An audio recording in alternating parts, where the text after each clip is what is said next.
They said she was worthless, defective, the Omega no wolf would ever claim. But when 5 dying Alpha Kings walked into that auction house and chose her, the broken, the rejected, the impossible, everything the kingdom believed shattered in an instant.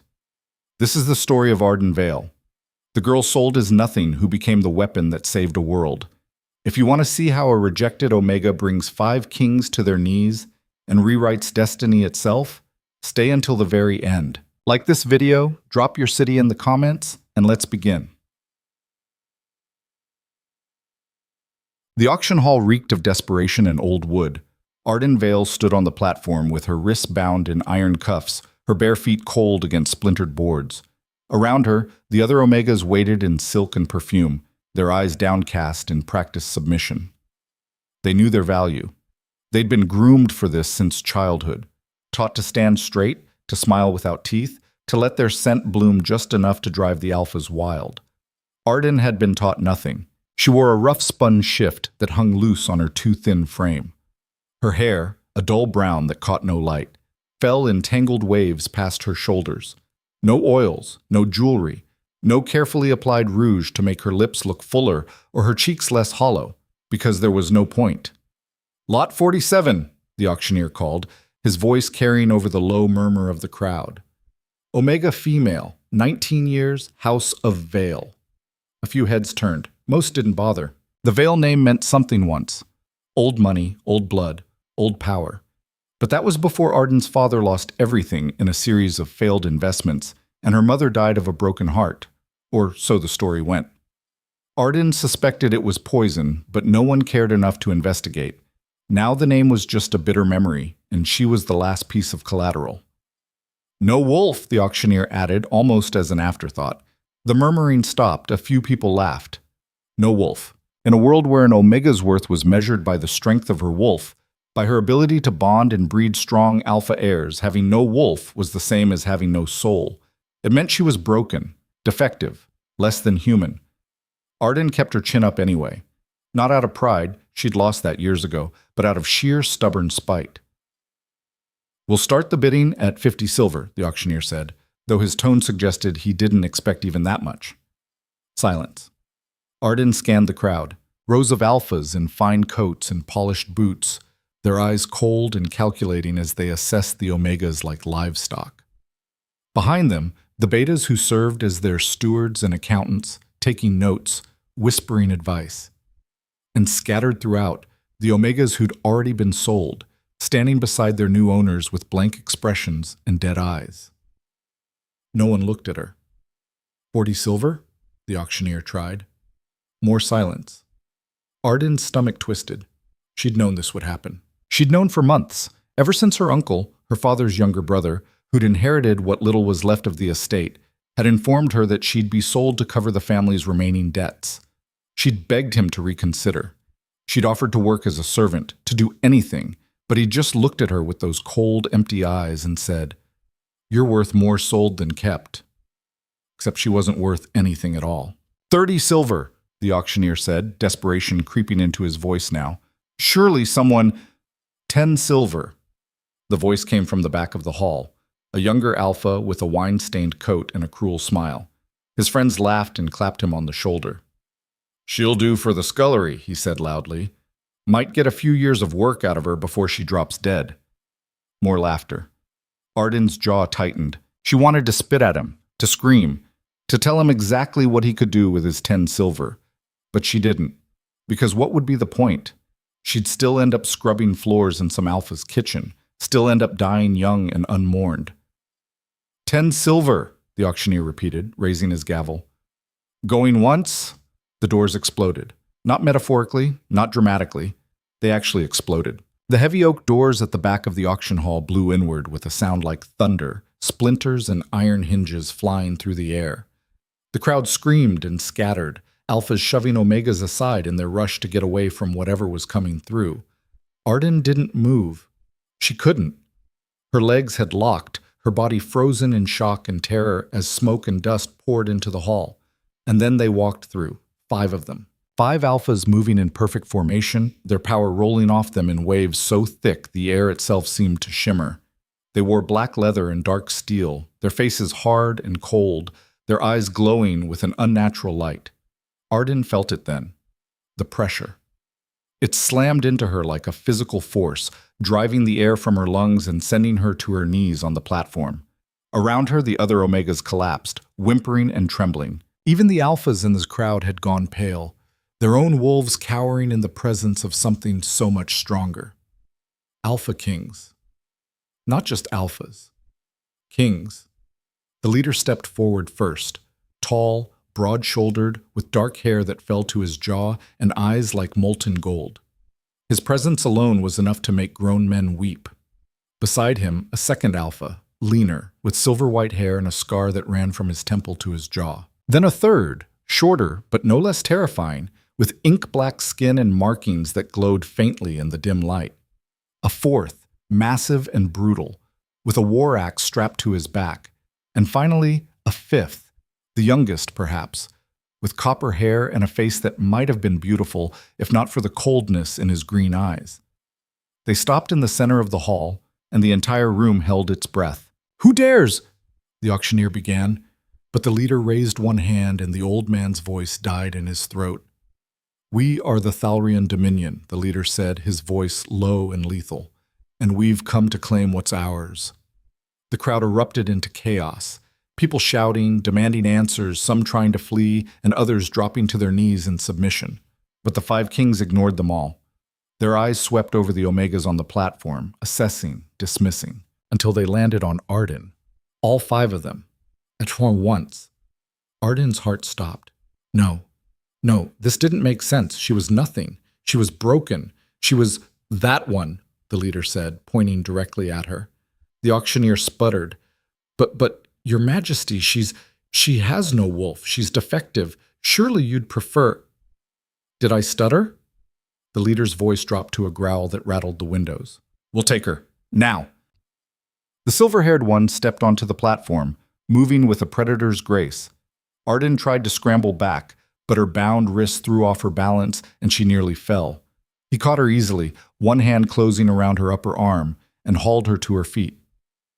"Easy," he murmured, his voice surprisingly soft. "We're not going to hurt you."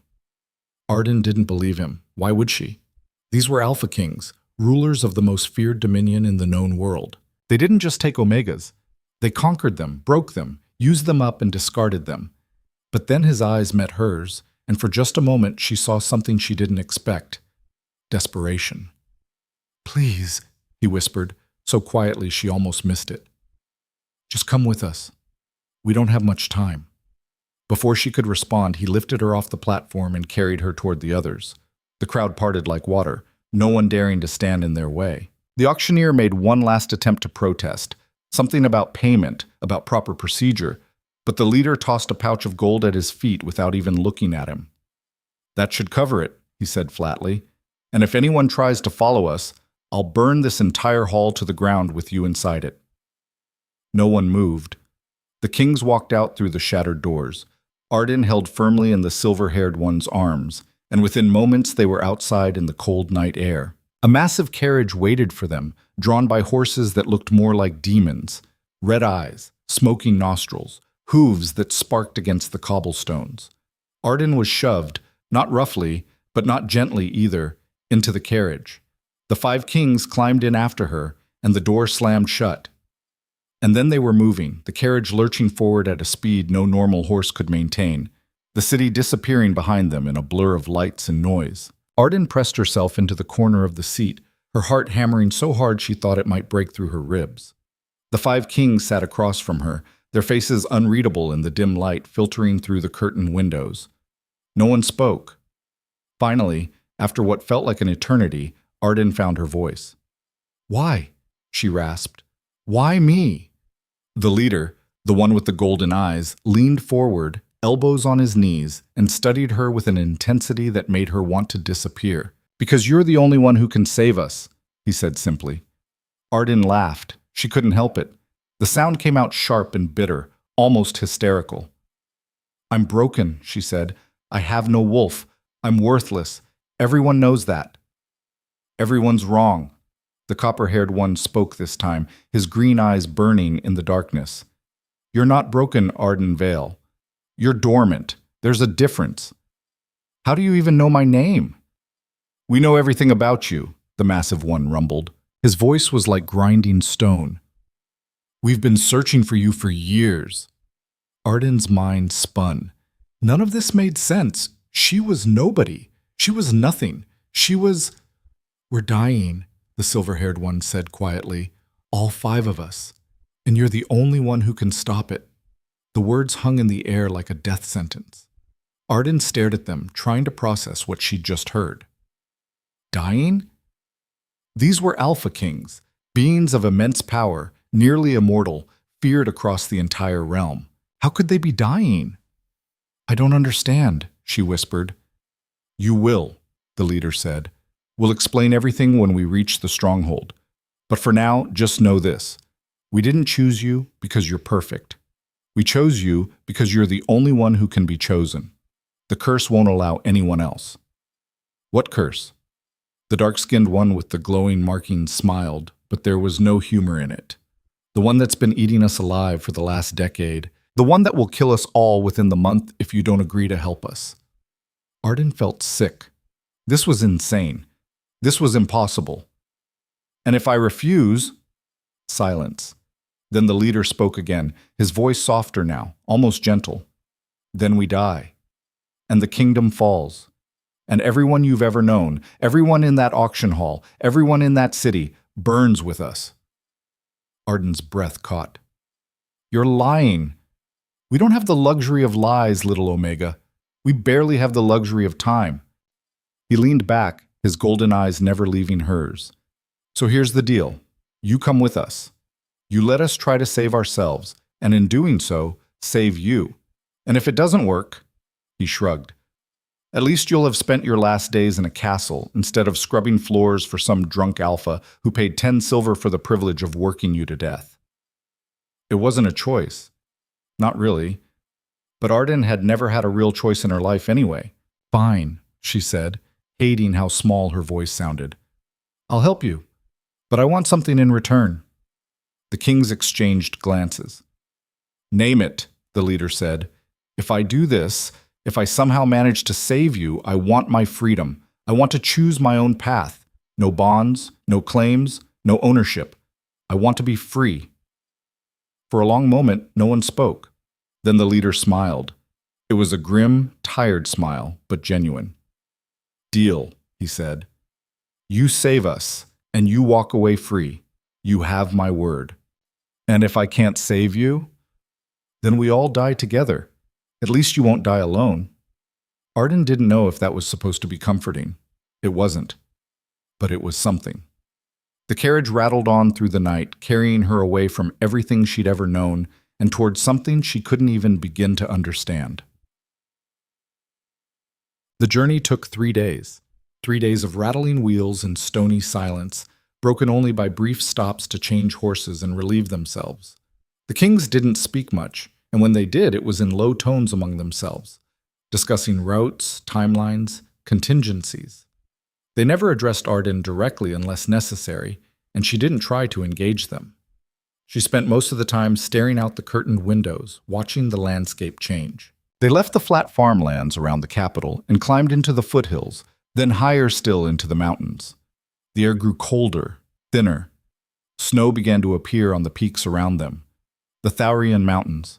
She'd heard stories about them as a child, tales of an impregnable fortress carved into the rock itself, where the 5 Alpha Kings ruled over their dominion with iron fists and kept the rest of the kingdom at bay through sheer, terrifying power. No one went to the Thaurian dominion unless summoned, and no one who was summoned ever came back. Arden tried not to think about that. On the 3rd day, just as the sun was beginning to set, the carriage finally slowed. Arden peered out the window and felt her breath catch. The stronghold rose before them like something out of a nightmare. Not a castle, not in the traditional sense. This was a fortress. Massive walls of dark stone, seamless and smooth, climbed hundreds of feet into the air. Towers jutted from the mountainside itself, connected by bridges that seemed to hang in midair. And at the center, carved directly into the face of the mountain, was a gate, a huge ancient thing covered in runes that glowed with a sickly green light. Home, the silver-haired king murmured, though he didn't sound happy about it. The gate opened as they approached, the runes flaring brighter for a moment before fading. The carriage rolled through into a courtyard lit by torches that burned with the same eerie green fire. Servants, betas mostly, with a few omegas, hurried forward to attend to the horses and luggage. The kings climbed out first and Arden followed, her legs shaky after 3 days of sitting. The air here was sharp and cold, smelling of pine and stone and something else, something bitter and wrong that made her skin crawl. "This way," the leader said, gesturing toward a set of wide stairs that led into the fortress proper. Arden followed, flanked by the other 4 kings. Inside, the stronghold was surprisingly warm, heated by fires that burned in massive hearths along the walls. The hallways were wide and high-ceilinged, decorated with tapestries and weapons and trophies from battles Arden couldn't even imagine. They walked for what felt like miles, deeper and deeper into the fortress, until finally they stopped before a set of double doors carved with more of those glowing runes. The leader pushed them open. Inside was a chamber that might have been beautiful once. High arched windows looked out over the mountains, and the walls were lined with bookshelves and ancient relics. A fire burned in the hearth, casting flickering shadows across the floor. But what drew Arden's attention was the table in the center of the room. It was covered in maps, books, scrolls, research, clearly, months or years of it. And at the center of it all was a single object, a small blackened crystal that pulsed with a faint, sickly light. "This," the leader said, picking up the crystal, "is what's killing us." Arden stared at it. Up close, she could feel it. A wrongness, a corruption that made her wolf. Wait, her wolf? She didn't have a wolf. She'd never had a wolf. But something inside her recoiled from that crystal with a visceral, instinctive hatred. "What is it?" she whispered. "A fragment of the Devourer," the dark-skinned king said. "An ancient entity that feeds on life force, on power, on souls. 10 years ago, it tried to break into our world. We stopped it, barely. But doing so required us to bind a piece of it to ourselves, to act as anchors holding it at bay. And now it's eating you from the inside out," Arden finished. "Exactly." The massive king nodded. "We've tried everything. Every ritual, every cure, every healer in the known world. Nothing works. The curse is tied to the Devourer itself, and the only way to break it is through a true bond," the copper-haired king interrupted. "A bond strong enough to anchor us to this world more firmly than the curse can anchor us to death." Arden's stomach dropped. "You want me to bond with you?" "All 5 of us," the leader confirmed. "It's the only way." "That's impossible. No Omega can bond with more than one Alpha. It would kill her." "Not if she's strong enough." The silver-haired king stepped closer. "And you are, Arden. You just don't know it yet." "I don't have a wolf." "You do." His voice was gentle but firm. "It's just sleeping, dormant, waiting for the right trigger to wake it." "And you think bonding with 5 dying Alpha Kings is that trigger?" "We think," the leader said carefully, "that you are something the world hasn't seen in 1,000 years. A prime wolf. A being capable of forming multiple bonds, of channeling power that would destroy anyone else. And if we're right, if you truly are what we think you are, then yes, bonding with us will wake your wolf, and it will save all of our lives." Arden wanted to laugh, or scream, or both. "And if you're wrong, then we all die," the leader said simply. "But we're dying anyway. At least this gives us a chance." Arden looked around at them. These 5 powerful, terrifying beings who'd torn her away from her old life and brought her here to ask the impossible. "Why me?" she asked again. "Why not some other Omega? Someone stronger, someone—" "Because it has to be you," the copper-haired king said. "The curse won't allow anyone else. We've tried. Every Omega we brought here either couldn't form the bond or died trying. But when we felt your presence, when we sensed what you are—" He shook his head. "The curse recognized you. It wants you. And that means you're the key." "The key to what? My own death? Or to your awakening?" The dark-skinned king smiled faintly. You get to decide which. Arden closed her eyes. This was insane, all of it. But what choice did she have? She could refuse, could demand they take her back, but would they even let her leave? And even if they did, what would she be going back to? A life of servitude and slow death? At least here, she had a chance. A slim, terrifying, impossible chance.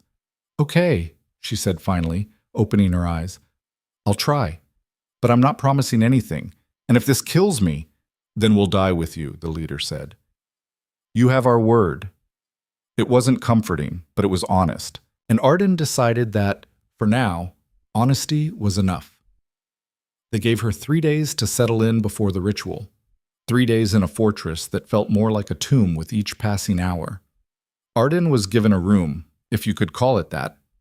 It was larger than anywhere she'd ever lived, with a 4-poster bed draped in dark silks, a fireplace that was always lit, and windows that looked out over a valley so deep she couldn't see the bottom. A servant brought her meals, laid out clothes, drew baths. No one spoke to her unless spoken to first. The isolation was suffocating. On the second day, Arden decided she'd had enough of sitting around waiting to die. She left her room and started exploring, wandering the endless corridors of the stronghold with no particular destination in mind. Guards watched her pass but didn't stop her. Servants bowed and scurried away. It was like being a ghost in her own life. She found the training yard by accident, drawn by the sound of steel on steel. The yard was carved into a natural shelf in the mountain, open to the sky but surrounded by high walls. And in the center, 2 of the kings were sparring. The massive one, she still didn't know their names, hadn't asked, hadn't wanted to make this personal, and the dark-skinned one with the glowing marks. They moved like lightning and thunder, their weapons, a war axe and twin short swords, blurring through the air. Each impact sent shockwaves across the yard, cracking the stone beneath their feet. Arden leaned against the wall and watched. She'd never seen alphas fight like this. Back in the capital, duels were formal affairs, full of posturing and rules. This was different. This was violence distilled to its purest form, beautiful and terrible in equal measure. The massive one swung his axe in a wide arc. The dark-skinned one ducked under it, rolled, came up inside his guard, and drove both swords toward his ribs. The axe-wielder twisted impossibly fast, caught one blade on the haft of his weapon and kicked out, catching the other king square in the chest. The impact sent him flying backward, slamming into the ground hard enough to crack the stone. For a moment, neither moved. Then the dark-skinned king started laughing. It was a rough, breathless sound, but genuine. "You're getting faster, Fenric," he wheezed, climbing to his feet. "Almost didn't see that coming." "Almost only counts in explosions," Fenric rumbled, lowering his axe. Then his eyes shifted, landing on Arden. "We have an audience." The other king, Silas, she guessed, based on the markings, turned to look at her. His grin didn't fade, but something shifted in his eyes. Assessment, curiosity. "The little Omega," he said, not unkindly. "Come to watch us beat the life out of each other?" "I was bored," Arden said honestly, "and everyone else in this place treats me like I'm made of glass." Fenric snorted. "That's because you probably are. No offense." "Plenty taken." Silas barked another laugh and sheathed his swords. "I like her. She's got teeth." He walked toward her, moving with that same predatory grace she'd seen in the carriage. Up close, she could see the markings on his skin more clearly. They weren't tattoos. They were scars, carved deep and filled with something that glowed faintly in the shadows. "You know what we're asking you to do, right? It's not just a bonding, it's a claiming. 5 claims all at once. Even if you survive the initial connection, the power surge could burn you out from the inside." "They told me," Arden said, keeping her voice steady. "I'm aware of the risks." "Are you?" Fenric moved closer, his massive frame casting her in shadow. "You're scared. I can smell it." "Of course I'm scared. I'd be an idiot not to be." "Then why agree?" It was the first time any of them had asked her directly. Arden considered lying, considered giving them some noble answer about saving the kingdom or doing the right thing. But she was tired of lies. "Because I have nothing to lose," she said flatly. "My life was over the moment I stepped onto that auction platform. At least this way, if I die, it'll be for something other than scrubbing floors." Silence fell over the yard. Silas and Fenric exchanged a long look, some wordless conversation passing between them. "You really believe that?" Silas asked, finally. That you're worth nothing? Everyone else does. Why shouldn't I? Because everyone else is wrong. Fenrick's voice was blunt, matter-of-fact. You're a prime wolf. That makes you rarer than any of us. More valuable, more dangerous. I don't feel dangerous. I feel broken. Broken things can still cut, Silas said softly. Then he turned to Fenrick. I'm done for today. My ribs are going to be purple for a week. Soft. Fenrick grunted, but there was no heat in it. He looked at Arden. You should eat. The ritual's tomorrow night, and you'll need your strength. What happens during the ritual? Another exchanged glance. You'll find out, Silas said. But I'll tell you this much, it's going to hurt. A lot. And there's no stopping it once it starts. So if you have any doubts, any at all, speak up now. Arden met his eyes. I don't have doubts. I have terror. But I'm doing it anyway. Silas smiled. It was a grim, tired smile that made him look older than his years. Then you're braver than you think, little Omega. Come on, I'll walk you back. They left Fenrick in the yard and headed inside. The stronghold was a maze, all twisting corridors and stairs that led nowhere. But Silas navigated it with ease. They walked in silence for a while before Arden worked up the nerve to speak. Can I ask you something? Depends on the question. What's it like? Dying, I mean, slowly. Silas didn't answer right away. When he did, his voice was quiet, almost contemplative. It's like drowning in slow motion. Every day you feel a little more of yourself slip away. Your strength, your focus, your will to keep fighting. The curse doesn't just kill your body. It kills your soul, piece by piece, until there's nothing left but an empty shell. He paused at a window, looking out over the mountains. 10 years. That's how long we've been holding it back. 10 years of watching each other fade, knowing we can't stop it, can't fix it. And the worst part? We can't even die properly.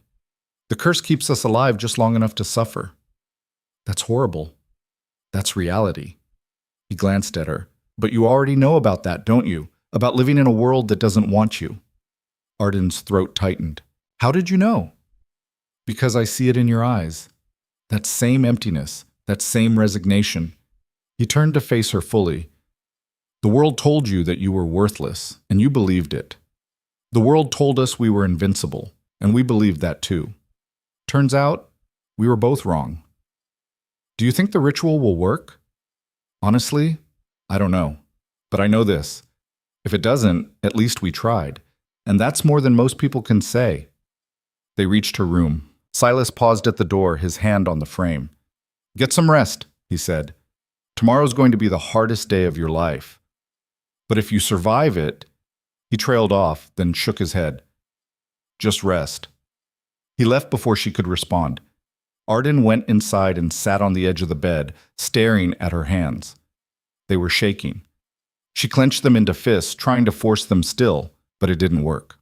Tomorrow she would either become something more than she'd ever imagined, or she would die screaming.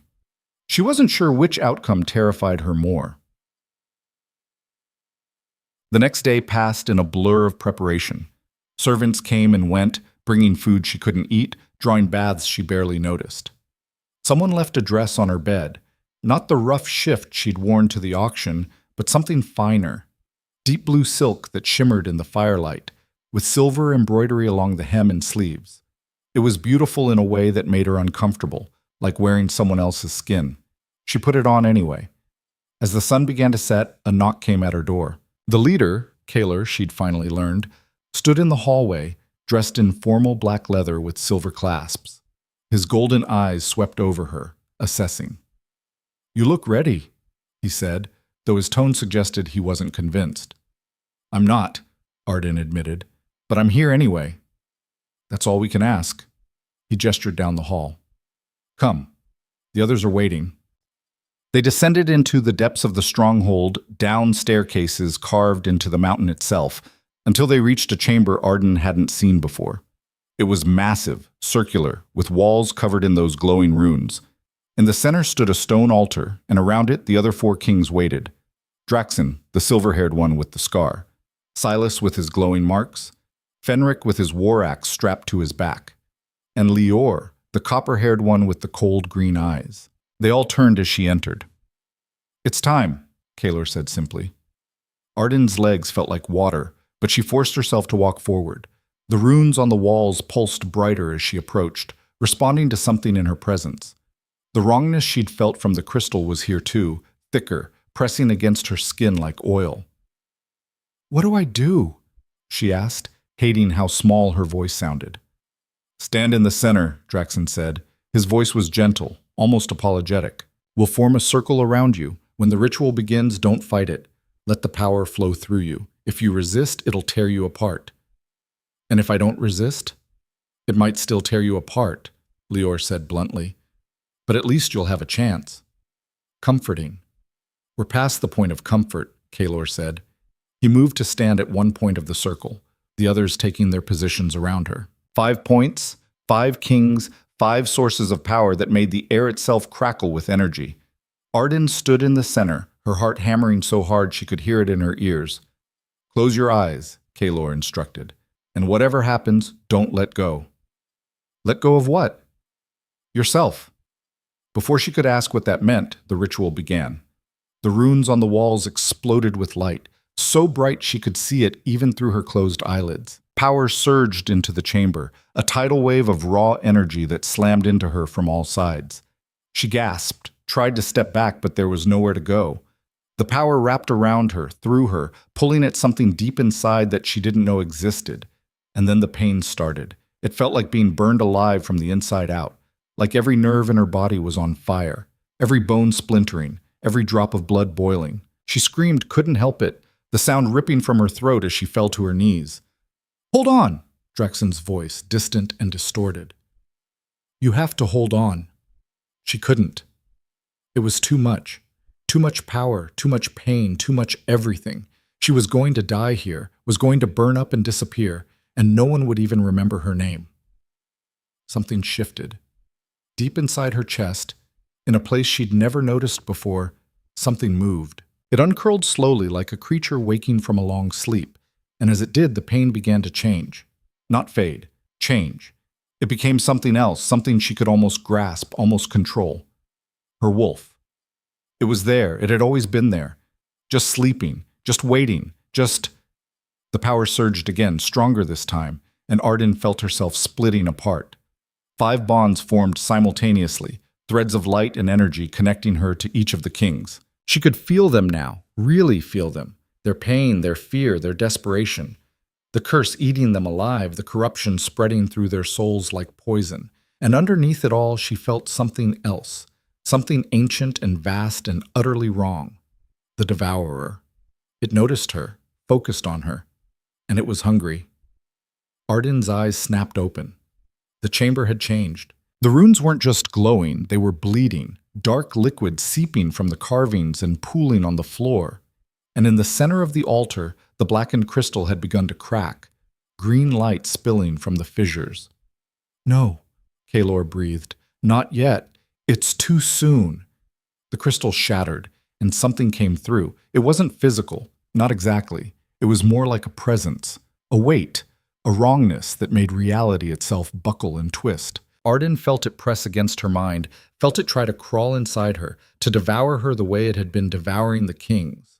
But her wolf, her finally, impossibly awake wolf, snarled and pushed back. The bonds flared brighter. Power flooded through them, not just from the kings to her, but from her to them.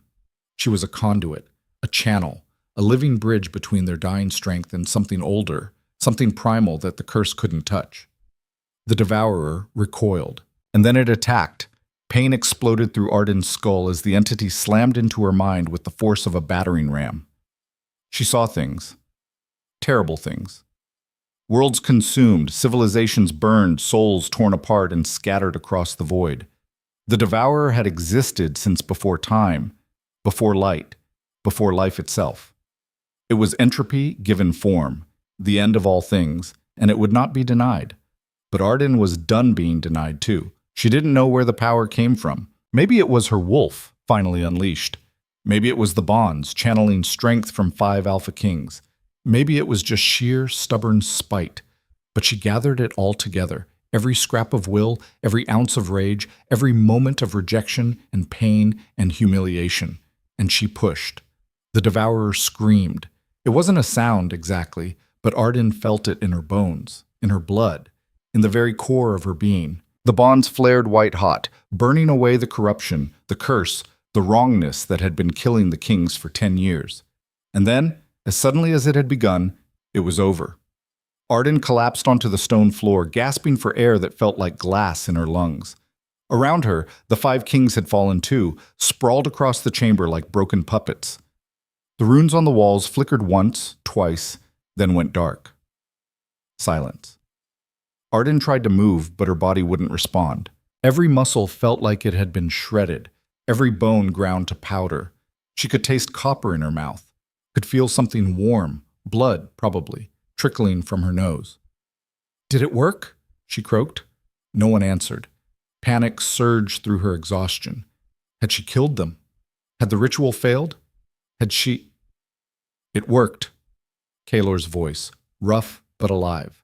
He pushed himself up onto his hands and knees, his golden eyes bright in the darkness. "The curse is broken. I can feel it. It's gone." Around him, the other kings began to stir. Draxon sat up slowly, one hand pressed to his ribs. Silas was laughing again, that same breathless, disbelieving sound. Fenric just stared at his hands like he'd never seen them before. And Lior was crying, silent tears streaming down his face. "We're free," he whispered. "After 10 years, we're free." Arden should have felt relief, should have felt triumph or joy or something, but all she felt was empty, hollow, like she'd given away something essential and couldn't get it back. "The bonds," she said weakly. "Are they permanent?" Kalor looked at her, and for the first time she saw guilt in his eyes. "Yes, but they can be severed. Once we've recovered, once we're strong enough, we can break them and set you free, as promised." "How long?" "A few weeks, maybe a month. The bonds need time to stabilize first, or severing them will kill us both." A month. A month of being tied to 5 Alpha Kings, feeling their emotions, their pain, their presence in her mind. A month of being owned in the most fundamental way possible. But then freedom. Real freedom. The kind she'd never had in her entire life. "Okay," Arden said. "A month. I can survive a month." "You survived tonight," Draxon said softly.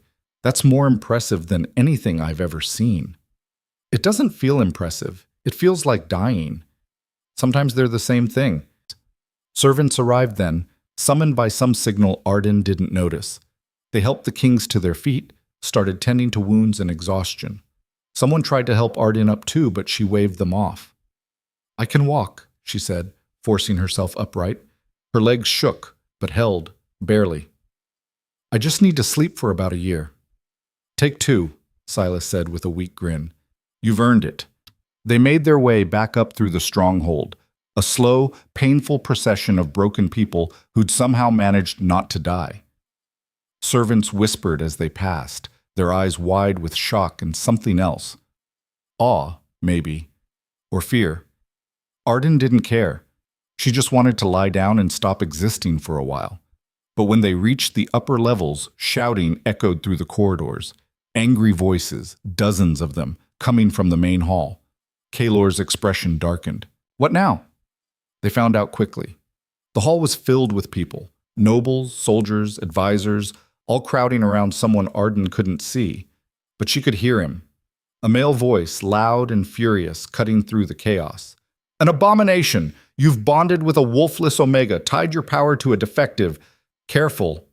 Kalor's voice dropped to a growl that silenced the entire hall. The crowd parted, revealing the speaker, an older alpha with silver hair and a decorated military uniform. "You're talking about our mate." The word hit Arden like a physical blow. Mate, not just bonded. Mate. The older alpha sneered. "Your mate is a mistake that will cost us all. The other kingdoms already see you as weak. When they learn you've bound yourselves to that," he pointed at Arden with open disgust, "they'll see it as confirmation. They'll attack, and they'll win." "Then let them come," Fenric rumbled. "We're stronger now than we've been in years." "You're tied to dead weight." The alpha's face flushed red. She has no wolf, no power, nothing to offer except she broke a 10-year curse in a single night, Lior interrupted coldly. What have you done lately? The hall erupted again, nobles shouting over each other, taking sides. Some supported the kings, others agreed with the older alpha. The noise was deafening. Arden stood in the middle of it all, listening to them debate her worth like she wasn't even there, just like the auction, just like her entire life. Something inside her snapped. Enough! Her voice wasn't loud. It didn't need to be. The word came out wrapped in power, in that same primal force she'd channeled during the ritual, and it hit the crowd like a physical wave. People stumbled back, their voices dying in their throats. Arden walked forward, her exhaustion forgotten, her fear burned away by pure rage. You want to know what I offer? She said, her voice steady and cold. I offer survival. I saved 5 Alpha Kings tonight while you were all sleeping safely in your beds. I broke a curse that's been killing them for a decade. And I did it with no training, no preparation, and no wolf. She stopped in front of the older Alpha, meeting his eyes without flinching. So before you call me dead weight, ask yourself what you've sacrificed, what you've risked, what you've done except stand here and complain.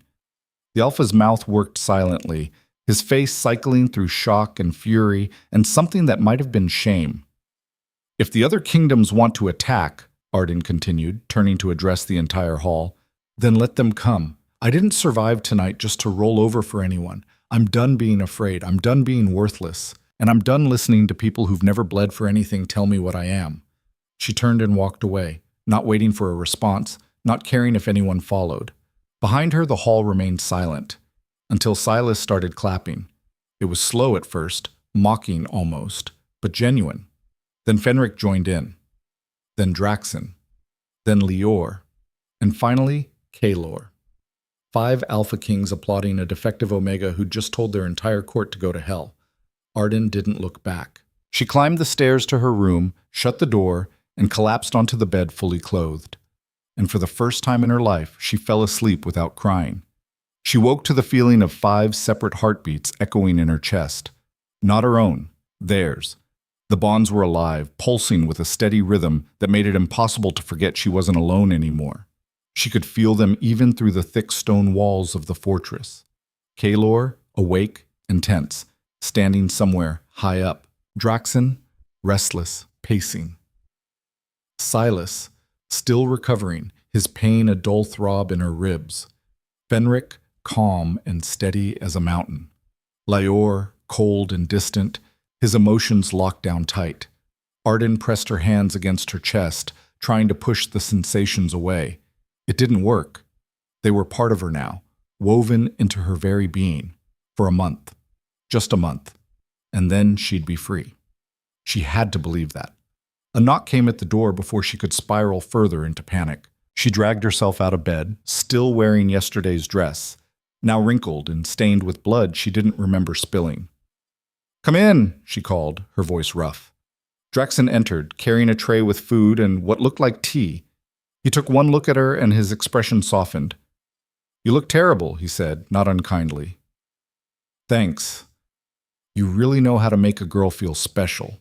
He set the tray on the table by the window and gestured for her to sit. Arden did, mostly because her legs were still unsteady. The bond between them hummed with something warm, concern, maybe.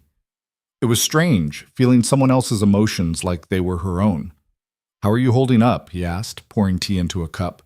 I've been better. I've also been worse. She took the cup, grateful for something to hold. How long was I asleep? 14 hours. The others wanted to check on you, but I told them to give you space. He sat across from her, his silver hair catching the morning light. Last night was intense. For all of us. But especially for you. I'm fine. You're lying. Arden met his eyes. Maybe, but I don't know you well enough to fall apart in front of you, so fine is what you're getting. Draxen was quiet for a moment, then nodded. Fair enough. But for what it's worth, you don't have to pretend with us. The bonds go both ways. We can feel what you're feeling, even when you try to hide it. The tea turned to ash in her mouth. You can feel everything. Not thoughts, just emotions. And only when they're strong. He paused. Right now you're terrified, overwhelmed, and trying very hard not to show it. Stop that. I can't. Neither can you. That's how bonds work. Arden set the cup down before she threw it. This is a nightmare. It's temporary, 1 month, remember? Then we sever the bonds and you walk away. But something in his voice suggested he didn't quite believe that either. Before Arden could respond, footsteps echoed in the hallway. Heavy boots, moving fast. The door burst open without ceremony and Fenric filled the frame, his massive shoulders blocking out the light. They're here, he said grimly. Draxen was on his feet instantly. Who? The Valcross delegation. 30 soldiers, 2 Alpha Lords, and a representative from their king. They're at the gates demanding an audience. Already? Draxen cursed under his breath. Word travels fast. What's the Valcross? Arden asked, standing up despite the dizziness that threatened to pull her back down. Another kingdom, Fenric said, his eyes fixed on her with an intensity that made her skin prickle. And they've been looking for an excuse to challenge us for years. This, he gestured vaguely at her, might be it. Because I'm defective. Because you're unknown, Draxen corrected. And unknown means unpredictable. They'll want to assess the threat. I'm not a threat. I'm barely functional. You broke a 10-year curse and publicly humiliated our head military advisor in front of the entire court, Fenric said flatly. That makes you a threat whether you feel like one or not. Arden wanted to argue, but the bond between them pulsed with absolute certainty. He believed every word he was saying. What do they want? She asked instead. To see if the rumors are true. To test our strength. To find weakness they can exploit. Draxen moved toward the door. Kaelor's in the throne room preparing to receive them. You should stay here. No. Both kings turned to stare at her. If they're here because of me, Arden said, forcing her voice to stay level, then I should be there. Hiding makes me look weak. Makes you look weak for bonding with me. She's right, Fenric said after a long pause. They'll see absence as confirmation. She just survived a ritual that should have killed her, Draxen protested. She needs rest, not political theater. I don't need rest. I need to not make things worse. Arden moved toward them, ignoring the way her body screamed in protest. Take me to the throne room. Draxen looked like he wanted to argue further, but Fenric just nodded and stepped aside. Your funeral. Try not to pass out in front of them. I'll do my best. They walked through corridors that felt different in daylight, less oppressive, but no less vast. Servants pressed themselves against walls as they passed, their eyes tracking Arden with a mixture of curiosity and fear. Word had spread about last night. Of course it had. In a place like this, secrets lasted about as long as snowflakes in fire. The throne room was exactly what Arden expected, massive, cold, and designed to intimidate. 5 thrones sat on a raised dais at the far end, carved from black stone and inlaid with silver. Kaelor occupied the center throne, with Silas and Leor flanking him. When Arden entered with Draxen and Fenric, all 3 turned to look at her. You should be resting, Kaelor said, his golden eyes narrowing. So everyone keeps telling me.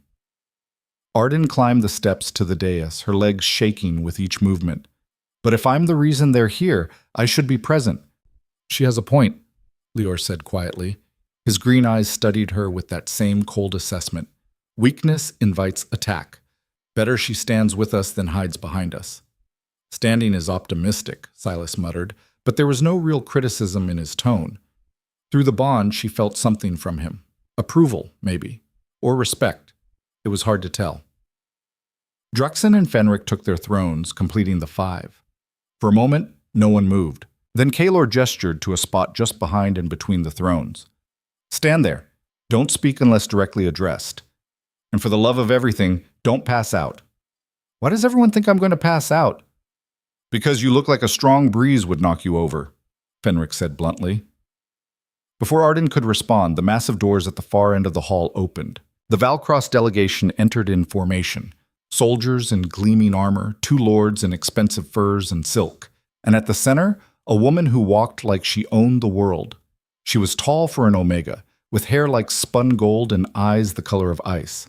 Her dress was white and silver, cut to show off curves that had been carefully cultivated. Everything about her screamed wealth, power, and breeding.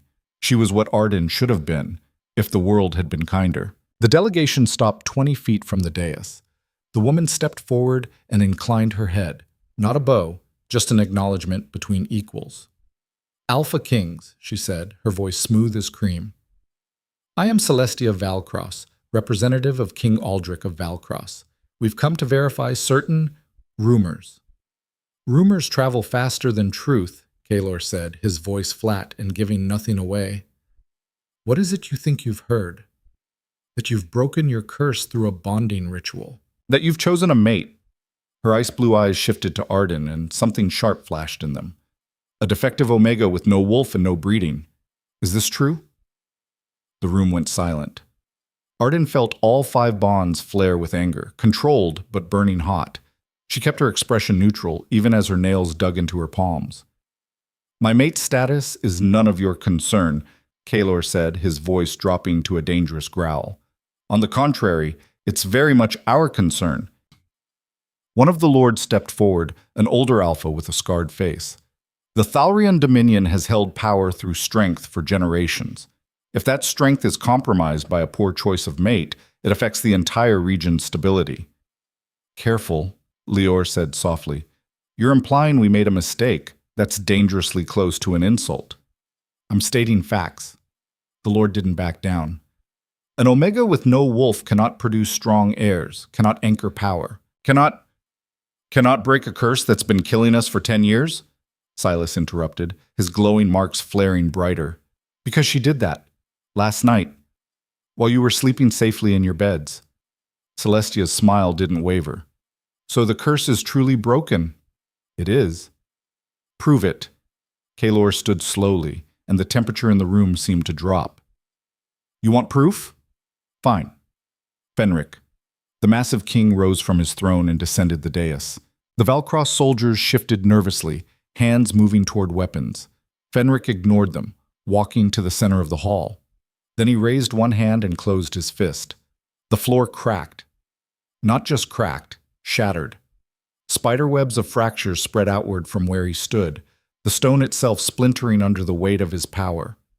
A year ago, before the curse, this would have been normal for him. But 10 years of slow death had weakened him, had stolen this casual display of strength. Now it was back.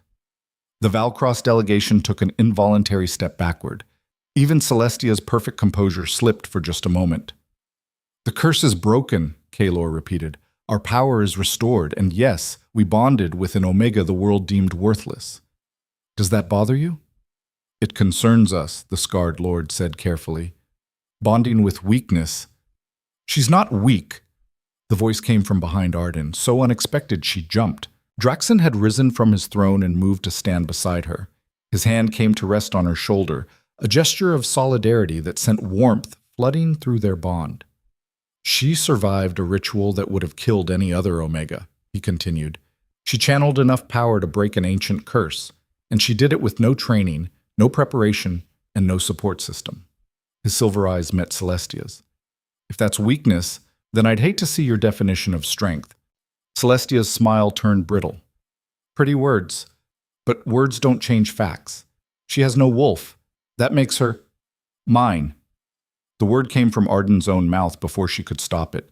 She stepped forward, moving past Draxon, past the thrones, until she stood at the edge of the dais looking down at the Valcross delegation. I have no wolf, she said clearly. No breeding, no value by your standards. But I'm still here, I'm still standing. And I'm bonded to 5 Alpha Kings who chose me over every perfect Omega they could have had. She met Celestia's eyes. So if that bothers you, if that concerns you, if that makes you think they're weak, then maybe you should challenge them and find out. The silence that followed was absolute. No one moved, no one breathed. Then Celestia threw her head back and laughed. It wasn't a polite laugh or a mocking one. It was genuine, surprised delight. Oh, I like you, she said, still grinning. You've got fire. That's rare. She turned to Kaelor. Congratulations. Your mate has teeth. That's more than most can say. Is that all you came for? Kaelor asked, his tone still dangerous. To insult us and test her? Partially, but also to deliver a message. Celestia's smile faded. War is coming, not from us, from the Eastern Kingdoms. They formed an alliance, 4 kingdoms, 12 alpha lords, and enough soldiers to level mountains. They've heard about your curse breaking, and they see it as you said, an opportunity. They think you're weak from years of dying. They think your new mate is a liability, and they're planning to strike within the month. The room erupted. The 5 kings were on their feet instantly, shouting questions, demanding details. The Valcross soldiers shifted uneasily, unsure if they were about to be attacked. And Arden felt something inside her chest crack open. Not the bonds, something else. Something that had been sleeping even deeper than her wolf, waiting for this exact moment. The world tilted. She grabbed for the edge of the dais to steady herself, but her hands passed through it like it wasn't there. Colors bled together, sounds distorted, and suddenly she wasn't in the throne room anymore. She was standing on a battlefield, bodies everywhere. Thousands of them, stretching as far as she could see. The ground was black with blood, the sky choked with smoke. And in the distance, something massive moved, a shadow, a presence, a wrongness that made the air itself scream.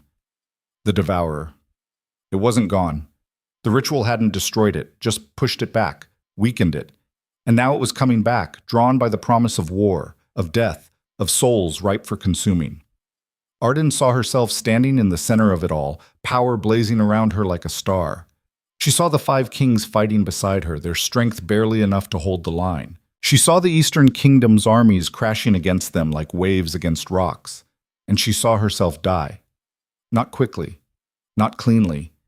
She saw herself burn out, her body consumed by power she couldn't control, her soul torn apart as the bonds shattered one by one. She saw the kings fall after her, their restoration meaningless in the face of this ancient hunger. She saw the world end. Arden! The vision released her so suddenly she collapsed. Strong hands caught her, Kaelor's she recognized through the bond, and lowered her to the ground. The throne room swam back into focus, faces hovering above her, voices calling her name. What happened? Draxon demanded, kneeling beside her. What did you see? War, Arden gasped, her chest heaving. Death. The Devourer, it's not gone. The ritual didn't kill it, just wounded it. And when the fighting starts, when enough people die, it'll come back stronger than before. That's impossible, Lior said, but his voice lacked conviction. We destroyed the anchor. Without it, the Devourer can't. We didn't destroy anything, Arden interrupted, pushing herself upright despite the dizziness. We broke the curse, but the curse was just a symptom. The Devourer is still out there waiting, and we just bought ourselves a month before it returns. Celestia was staring at her with an expression Arden couldn't read. You had a vision. I saw the future, I think. Omegas don't have visions. Not unless... She stopped, her eyes widening. You're not dormant. You're awakening, right now. That's what this is. What are you talking about? Kaelor demanded. Prime wolves don't just wake up all at once, Celestia said, still looking at Arden. It happens in stages. First the bonds form, then the power comes, then the gifts, visions, prophecy, things that mark them as something more than normal wolves. She took a step closer, her perfect composure cracking. If she's having visions already, that means the awakening is accelerating. And if it completes before she's ready, she'll burn out, Draxon finished grimly. The power will consume her. Unless she learns to control it. Celestia turned to Kaelor. You need to train her. Now. Not in a month. Not in a week. Now. We don't know how to train a prime wolf, Kaelor said flatly. They haven't existed in over 1,000 years. Then you'd better figure it out fast. Celestia gestured to her delegation. We'll stay. Provide what assistance we can, because if your mate burns out, if the Devourer returns, if this war happens without you at full strength, we all die. Not just your kingdom, all of us. You expect us to trust you? Lior's voice was ice. You walked in here insulting our mate and questioning our strength. I expect you to be smart enough to accept help when it's offered. Celestia met his glare without flinching. I don't like you. You don't like me. But we're on the same side whether we want to be or not. So swallow your pride and let me help before we're all dead. The kings looked at each other, some wordless conversation passing between them through their own bonds. Finally, Kaelor nodded. Fine. You can stay. But you follow our rules, respect our authority, and if you try anything, I know, you'll kill me. Very original. Celestia waved a hand dismissively. Now can we focus on the actual problem? Your mate is having visions of apocalypse and we have less than a month to stop it. Arden tried to stand, but her legs gave out. Silas caught her this time, his arms surprisingly gentle for someone who'd been beating Fenric senseless in the training yard yesterday. Easy, he murmured. You've been through enough for one day. The day's not over yet, Arden said weakly. It is for you. He lifted her easily, carrying her like she weighed nothing. You're going back to your room. You're going to eat, sleep, and recover. And tomorrow we start training. I don't know how to train for this. Neither do we. So we'll figure it out together. As Silas carried her out of the throne room, Arden looked back over his shoulder. The kings were already deep in discussion with Celestia and her lords, planning for a war that hadn't started yet but felt inevitable. The Valcross soldiers stood at attention, their hands still resting on their weapons. And through the massive windows, Arden could see storm clouds gathering on the horizon. Not natural clouds. These were too dark, too thick, moving against the wind. And at their center, she could feel it. That same wrongness from the vision, from the ritual, from the crystal that had shattered. The devourer was watching, and it was hungry. But Balsachim shut. They gave her 1 day to recover. 1 day of forced rest, of meals brought to her room, of Draxon checking on her every few hours to make sure she hadn't collapsed again. 1 day of feeling the bonds pulse with activity she couldn't see, the kings preparing, training, strategizing. 1 day, and then Celestia came for her. The Omega knocked once and entered without waiting for permission, carrying what looked like training clothes. Soft leather pants, a fitted shirt, boots that actually looked comfortable. Put these on, she said, tossing them onto the bed. We start in an hour. Arden sat up slowly, her body still aching from the ritual. Start what? Your training, what else? Celestia moved to the window, looking out over the mountains with an expression Arden couldn't read. You're a prime wolf. That means you have power most people can't even imagine. But power without control is just destruction waiting to happen. So we're going to teach you control before you accidentally level this fortress. I don't feel powerful. I feel like I got trampled by horses. That's normal. Your body is trying to catch up with what you've become.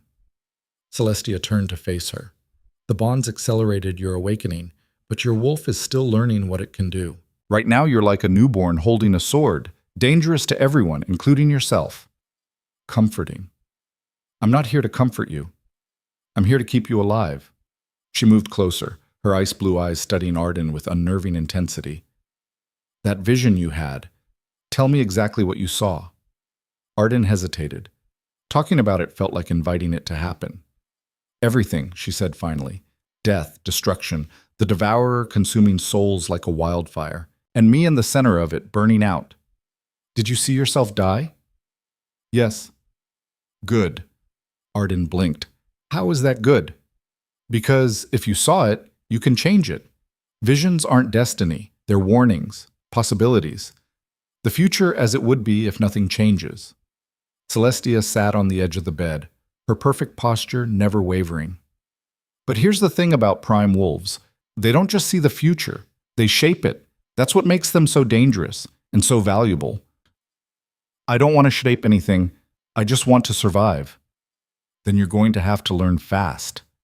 Celestia stood again, brushing invisible dust from her dress. Get dressed. Meet me in the eastern courtyard and bring your stubbornness. You're going to need it. She left before Arden could respond. The training clothes fit better than anything Arden had ever worn. They moved with her body instead of against it, comfortable and practical. She braided her hair back, splashed water on her face, and forced herself to eat the bread and cheese a servant had left earlier. Then she went to face whatever fresh nightmare awaited. The eastern courtyard was smaller than the main training yard, carved into a natural depression in the mountain. Celestia waited there with all 5 kings and 2 people Arden didn't recognize, a beta woman with gray hair and kind eyes, and a younger Omega with dark skin and nervous energy. This is Mara, Celestia said, gesturing to the beta. She's a scholar specializing in ancient wolves. And this is Kian, my personal healer. They're here to monitor your progress and make sure you don't kill yourself. Reassuring, Arden muttered. It's not meant to be reassuring, it's meant to be honest. Kalor stepped forward, his golden eyes serious. What we're about to do is dangerous. You'll be pushing your limits, testing your power, learning things most wolves never experience. If at any point it becomes too much, you tell us. Immediately. Understood? Arden nodded, not trusting her voice. Good. Then let's begin. What followed was 6 hours of the most exhausting, terrifying, exhilarating experience of Arden's life. They started with the basics, teaching her to feel her wolf, to recognize its presence separate from her own consciousness. It was harder than it sounded. Her wolf wasn't like a normal wolf, Mara explained. It was older, wilder, more primal. Less a separate entity and more an extension of herself that had always existed but never been acknowledged. Then they moved to the bonds. Each king took turns showing her how to push and pull through the connection, how to share strength, how to shield herself from overwhelming emotion. It was intimate in a way that made Arden uncomfortable, not physically, but mentally. She could feel their thoughts brushing against hers, their personalities bleeding through. Kalor was control and responsibility, always watching, always calculating. Draxon was gentleness wrapped in steel, protective to the point of pain. Silas was chaos barely contained, violence and humor in equal measure. Fenric was solid earth, unchanging and reliable. And Lior was ice and fire together, passion locked behind walls he'd built so high, even he couldn't scale them. By midday, Arden was exhausted, but Celestia wouldn't let her stop. Now we test your limits, she said, gesturing to an open space in the courtyard. I want you to call your power, not through the bonds, through yourself. Draw it up from wherever it lives and show us what you can do. I don't know what I can do. Then find out. Arden closed her eyes and reached inward, searching for that place where her wolf lived. It was easier this time, like finding a familiar path in the dark. Her wolf stirred, uncurling from sleep, and with it came power. It started as warmth in her chest, then spread through her limbs like liquid fire. She could feel it building, gathering, waiting to be released. But there was so much of it. Too much. How did anyone control this? Don't fight it, Mara called from somewhere nearby. Let it flow. You're a channel, not a dam. Arden tried. She really did. But the power kept building, kept pushing, kept demanding release. Her hands began to glow, soft white light that grew brighter with each passing second. The bonds flared in response, the kings unconsciously adding their strength to hers. Stop, Kian said urgently. She's pulling too much too fast. The power exploded, not outward, inward. It slammed back into Arden with enough force to drive her to her knees. Pain erupted through every nerve, every bone, every cell. She screamed, couldn't help it, the sound ripping from her throat as her vision went white. Then strong hands grabbed her shoulders, grounding her. Kalor's voice cut through the agony. Breathe. Focus on my voice. You're not dying. You're just learning. Breathe. She did, gasping for air that tasted like copper. Slowly, painfully, the power receded. The light faded, the pain dulled to a manageable throb. When she could see again, all 5 kings were kneeling around her, their faces grim. That was my fault, Celestia said from somewhere behind them. I pushed too hard too fast. No, Arden rasped. I lost control. That's on me. You're learning, Draxon said firmly. This is normal. Every prime wolf goes through this. How do you know? You said they haven't existed in 1,000 years. We've been reading, Mara said, holding up an ancient tome. Records from the last age. Prime wolves were rare even then, but those who survived the awakening were worth armies. They could heal with a touch, destroy with a thought, and see threads of fate others couldn't perceive. And the ones who didn't survive? Mara didn't answer. She didn't have to. They tried again and again and again. Each time, Arden lasted a little longer before the power overwhelmed her. Each time, she learned something new, how to shape it, direct it, release it in controlled bursts instead of wild explosions. By sunset, she could hold a steady glow for 10 seconds before collapsing. It wasn't much, but it was progress. Enough for today, Kalor said finally, his voice rough with exhaustion that wasn't his own. It was Arden's, bleeding through their bond. You've done well. I've done terribly. You're alive. That's well enough. He helped her to her feet. Tomorrow we'll try again, and the day after, And the day after that, until you can hold your power without burning out. And if I can't, then we find another way. His golden eyes met hers. We don't give up on you, Arden. Not now. Not ever. It should have been comforting. Instead, it felt like a promise he couldn't keep. They walked back to the fortress as night fell, Arden leaning heavily on Silas because her legs refused to support her weight. The others followed in silence, exhaustion hanging over all of them like a shroud. But as they crossed the main courtyard, shouts erupted from the walls. "Movement in the valley! South approach!"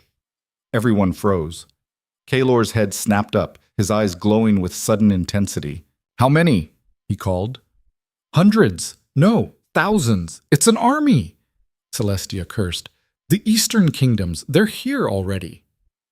"They weren't supposed to move for weeks," Lior said, his voice tight with controlled panic.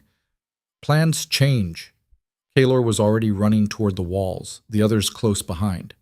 Arden stumbled after them, her exhaustion forgotten in the face of this new threat. They reached the battlements and looked down into the valley below. What they saw made Arden's blood turn to ice. An army. Not hundreds, tens of thousands. Soldiers stretched from one side of the valley to the other, their armor glinting in the dying light. Banners flew from dozens of positions, each one representing a different kingdom, a different alliance. And at the front, standing alone on a raised platform, was a figure wrapped in shadows that moved wrong. It wasn't quite solid, wasn't quite smoke, and when it looked up at the fortress, Arden felt its attention like a physical weight. The Devourer. Not the full entity, just a fragment, a piece of itself made manifest, but even a fragment was enough to turn an army into something unstoppable. "They made a deal," Mara breathed horror in her voice. "The Eastern Kingdoms made a deal with the Devourer." "That's not possible," Draxon said. "No one's that stupid. Desperate people do desperate things." Celestia's voice was flat. "They want the Dominion's power. They want your territory. And they're willing to bargain with Oblivion to get it." Kaelor's hands clenched on the stone parapet. "How long do we have?" "Hours, maybe less." Silas was already moving toward the stairs. "We need to mobilize our forces, reinforce the gates, prepare for—" "We can't win this fight," Arden said quietly. Everyone turned to stare at her. "The vision," she continued, her voice stronger now despite the exhaustion. "This is how it starts. The army attacks, we defend, and in the chaos the Devourer feeds. Every death makes it stronger. Every soul lost gives it more power. If we fight them here, we lose. Even if we win the battle, the Devourer wins the war." "Then what do you suggest?" Kaelor asked, his tone careful. Arden looked out at the army, at the shadow thing commanding it, at the future she'd seen in her vision. And she made a decision that went against every instinct of survival she had. "We don't fight them," she said. "I do." "Absolutely not," Draxon said immediately. "You can't even control your power," Lior added. "You'd be slaughtered." "Maybe, but I'm the only one the Devourer wants." Arden turned to face them all, her voice steady despite the fear coursing through her. "It's here because of me. Because I'm a prime wolf. Because I'm awakening. Because I'm exactly the kind of power it loves to consume. So I'm going to give it what it wants." "You're talking about suicide," Kaelor said flatly. "I'm talking about bait." Arden's mind was racing now, pieces falling into place. The Devourer is using that army, but it's not here in full force, just a fragment. If I can draw it out, separate it from the soldiers, maybe we can destroy it for real this time. Or maybe it kills you and gains enough power to manifest completely, Celestia said. That's more likely. Do we have a better option? Silence. I thought not. Arden straightened despite her exhaustion. So here's what we're going to do. I'm going down there, alone. I'm going to challenge the fragment directly, draw it away from the army, and while I keep it busy, you five, she gestured to the kings, you're going to use the bonds. Channel your power through me, not to help me fight, to overload the connection, to burn so bright the devourer can't look away. That will kill you, Kaelor said, his voice strained. Probably, but my vision showed me dying anyway. At least this way, I choose how it happens. She met each of their eyes in turn. And maybe, just maybe, I take that thing with me. No, Draxon grabbed her arm, his silver eyes blazing. We didn't save you just to watch you throw your life away. You didn't save me. I saved you. Arden pulled her arm free. And now I'm going to save everyone else, whether you help me or not.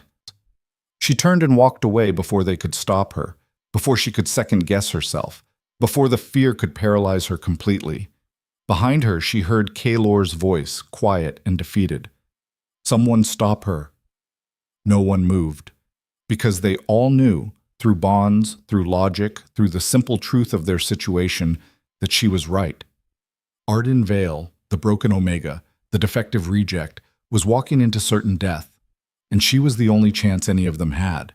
She made it 3 steps before Kaelor's hand closed around her wrist. Not roughly, not commanding, just holding on.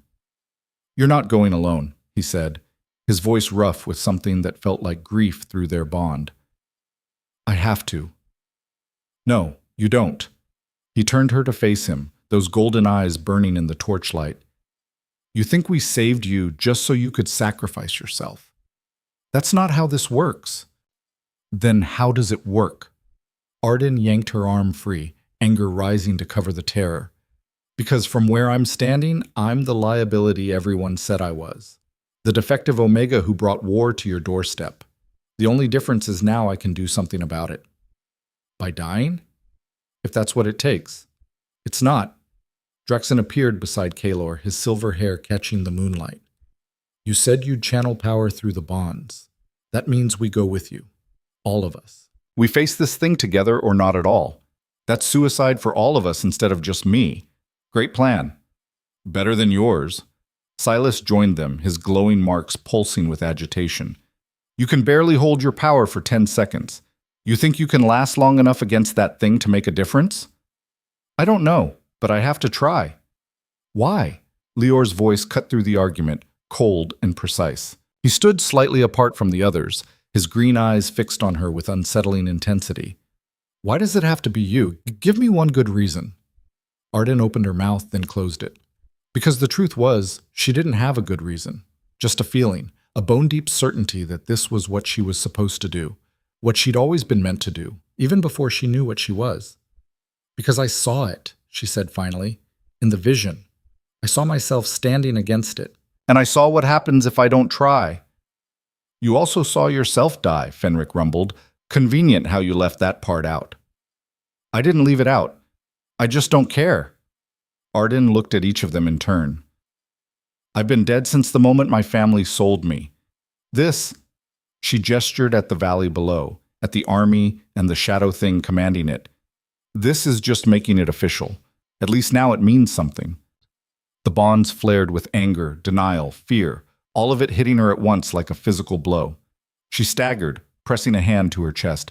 Stop, she gasped. I can't think when you're all good, Kaelor said flatly.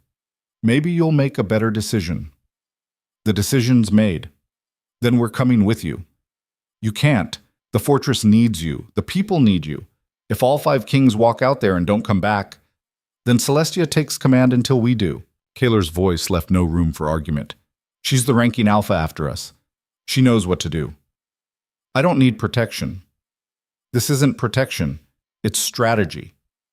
Draxon moved closer, his voice dropping. You said the Devourer wants you, wants your power. But what if we give it something else? What if we use the bonds to make ourselves look like the bigger threat? Arden blinked. What? The bonds work both ways, Silas explained. You can pull power from us, but we can also push power into you, make you shine so bright the Devourer can't see anything else. And while it's focused on you, we hit it from 5 different angles, Fenric finished. Coordinated strike. Maximum damage before it can react. That's actually not terrible, Arden admitted. Don't sound so surprised. Lior's lips twitched in what might have been a smile. We've been warriors for longer than you've been alive. We know a thing or two about fighting impossible odds. But if this goes wrong, then we die together. Kaelor's hand found her shoulder, solid and warm. Which is better than dying alone. Trust me on that. Arden wanted to argue more, wanted to insist she could handle this herself, but the truth was she was terrified, and having them with her, even knowing it might get them all killed, was better than facing that shadow thing alone. Fine, she said, but we do it my way. I'm the bait, you're the weapons. And if at any point I tell you to run, you run. Not happening, all 5 of them said in unison. Of course not. Arden turned back toward the valley. Then let's go die together. They gathered what they needed quickly. Weapons for the kings, though Arden suspected those would be mostly useless against something like the Devourer. Mara brought an ancient text, something about binding rituals and soul anchors. Kian offered healing supplies, though everyone knew they wouldn't help if things went truly wrong. And Celestia just watched them with an expression Arden couldn't read. You're insane, she said as they prepared to descend. All of you. Probably, Kaelor agreed, but we're out of sane options. If you die out there, I'm not explaining it to the other kingdoms. I'll just tell them you were idiots. Fair enough. He turned to address the soldiers gathering on the walls. Hold the fortress. No matter what you see, no matter what happens, you hold this position. If we fall, Celestia Valcross has command. You follow her orders as you would follow mine. Understood? A chorus of acknowledgement echoed across the battlements. Good. Kaelor looked at his fellow kings. Ready? They nodded as one. Arden took a deep breath and started down the mountain path. The others followed, forming a protective formation around her, even though she'd insisted she didn't need it. The bonds hummed with tension, with determination, with something that felt almost like hope. The descent took 20 minutes that felt like hours. With each step, Arden could feel the wrongness growing stronger, that oily, corrupt sensation that made her skin crawl. Her wolf stirred restlessly inside her, not frightened but angry. It recognized the Devourer as something fundamentally opposed to life itself. They reached the valley floor as the moon rose overhead, painting everything in silver and shadow. The enemy army stood motionless about 100 yards away, soldiers frozen like statues. At their head, the shadow thing waited on its platform, and this close Arden could see it more clearly. It wasn't quite humanoid, more a suggestion of a shape, constantly shifting, never quite solid. Where it touched the ground, the grass withered and died. The air around it shimmered with heat that had nothing to do with temperature. That's not a fragment, Mara had whispered before they left. That's a projection. The Devourer itself is still on the other side of whatever barrier separates our world from the void. But it's pushing through, using the army's fear and the promise of power to create this anchor. How do we destroy it? You don't. You can only sever its connection to this world, force it back through the barrier, and seal it behind you. How? Mara had looked at her with something like pity. With a life. Prime wolves are anchors to reality itself. Your death could seal the breach, permanently. Arden hadn't told the kings that part. Now, standing 50 feet from the shadow thing, she wondered if they'd figured it out anyway. The bonds were quiet, each king focused entirely on what was about to happen. The shadow thing spoke. Its voice was like grinding stone and breaking glass, words that hurt to hear. The prime wolf comes. How delightful. I'm here, Arden called, surprised her voice didn't shake. Let's talk. Laughter. Not human laughter, something worse, like the sound of worlds dying. Talk. There is nothing to discuss, little spark. You are food, delicious, powerful food, and I will consume you slowly, savoring every fragment of your soul. That's not very polite. More laughter. Behind the shadow thing, the army began to move. Not attacking, just shifting, thousands of soldiers taking one synchronized step forward. They are mine now, the Devourer said. I promised them victory, power, everything their hearts desired. All they had to do was open the door, and they did, so eagerly. They're idiots, Arden said flatly. You're going to devour them too once you're done with me. Of course, but they don't know that. Humans are so beautifully blind when they want something badly enough. Like you want me? Oh yes. You are the key, little spark. A prime wolf, barely awakened, bursting with potential. If I consume you now, before you learn to shield yourself, before you understand what you truly are. The shadow thing leaned forward, and Arden felt its attention like knives against her skin. I will have enough power to tear the barrier completely, to step fully into this world, To feast until there is nothing left but void. That's the plan, huh? Eat me, eat the world, go home satisfied? Essentially. Sounds boring. The shadow thing went still. Boring? Yeah, no challenge, no fight, just you picking on someone who doesn't know what she's doing yet. Arden took a step forward, feeling the king's tense behind her. How about we make it interesting? You want me? Come get me. But you have to fight for it. Silence fell over the valley. Even the wind seemed to hold its breath. Then the devourer laughed again, longer this time, genuinely amused. Oh, you are delicious, so much fire in such a fragile vessel. Very well. I accept your challenge.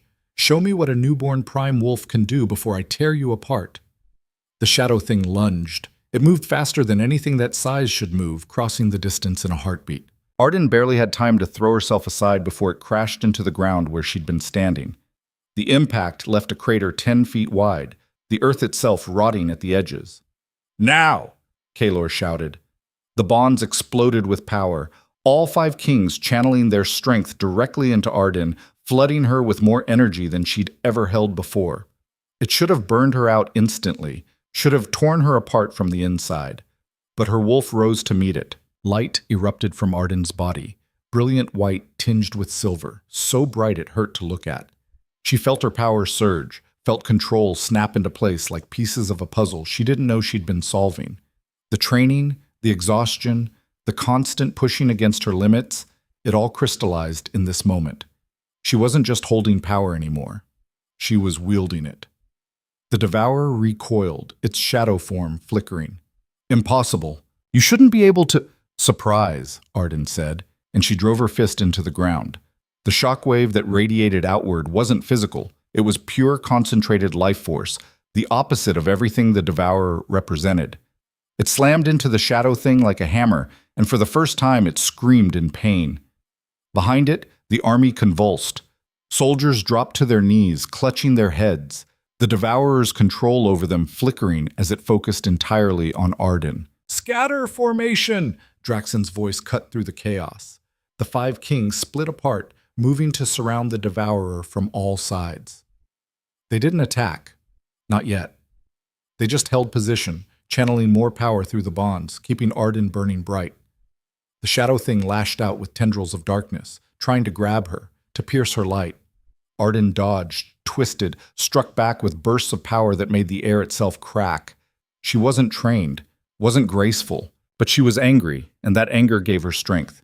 You cannot win, little spark, the devourer hissed, reforming after each strike. I am eternal. I am hunger itself. And you are nothing but— Nothing?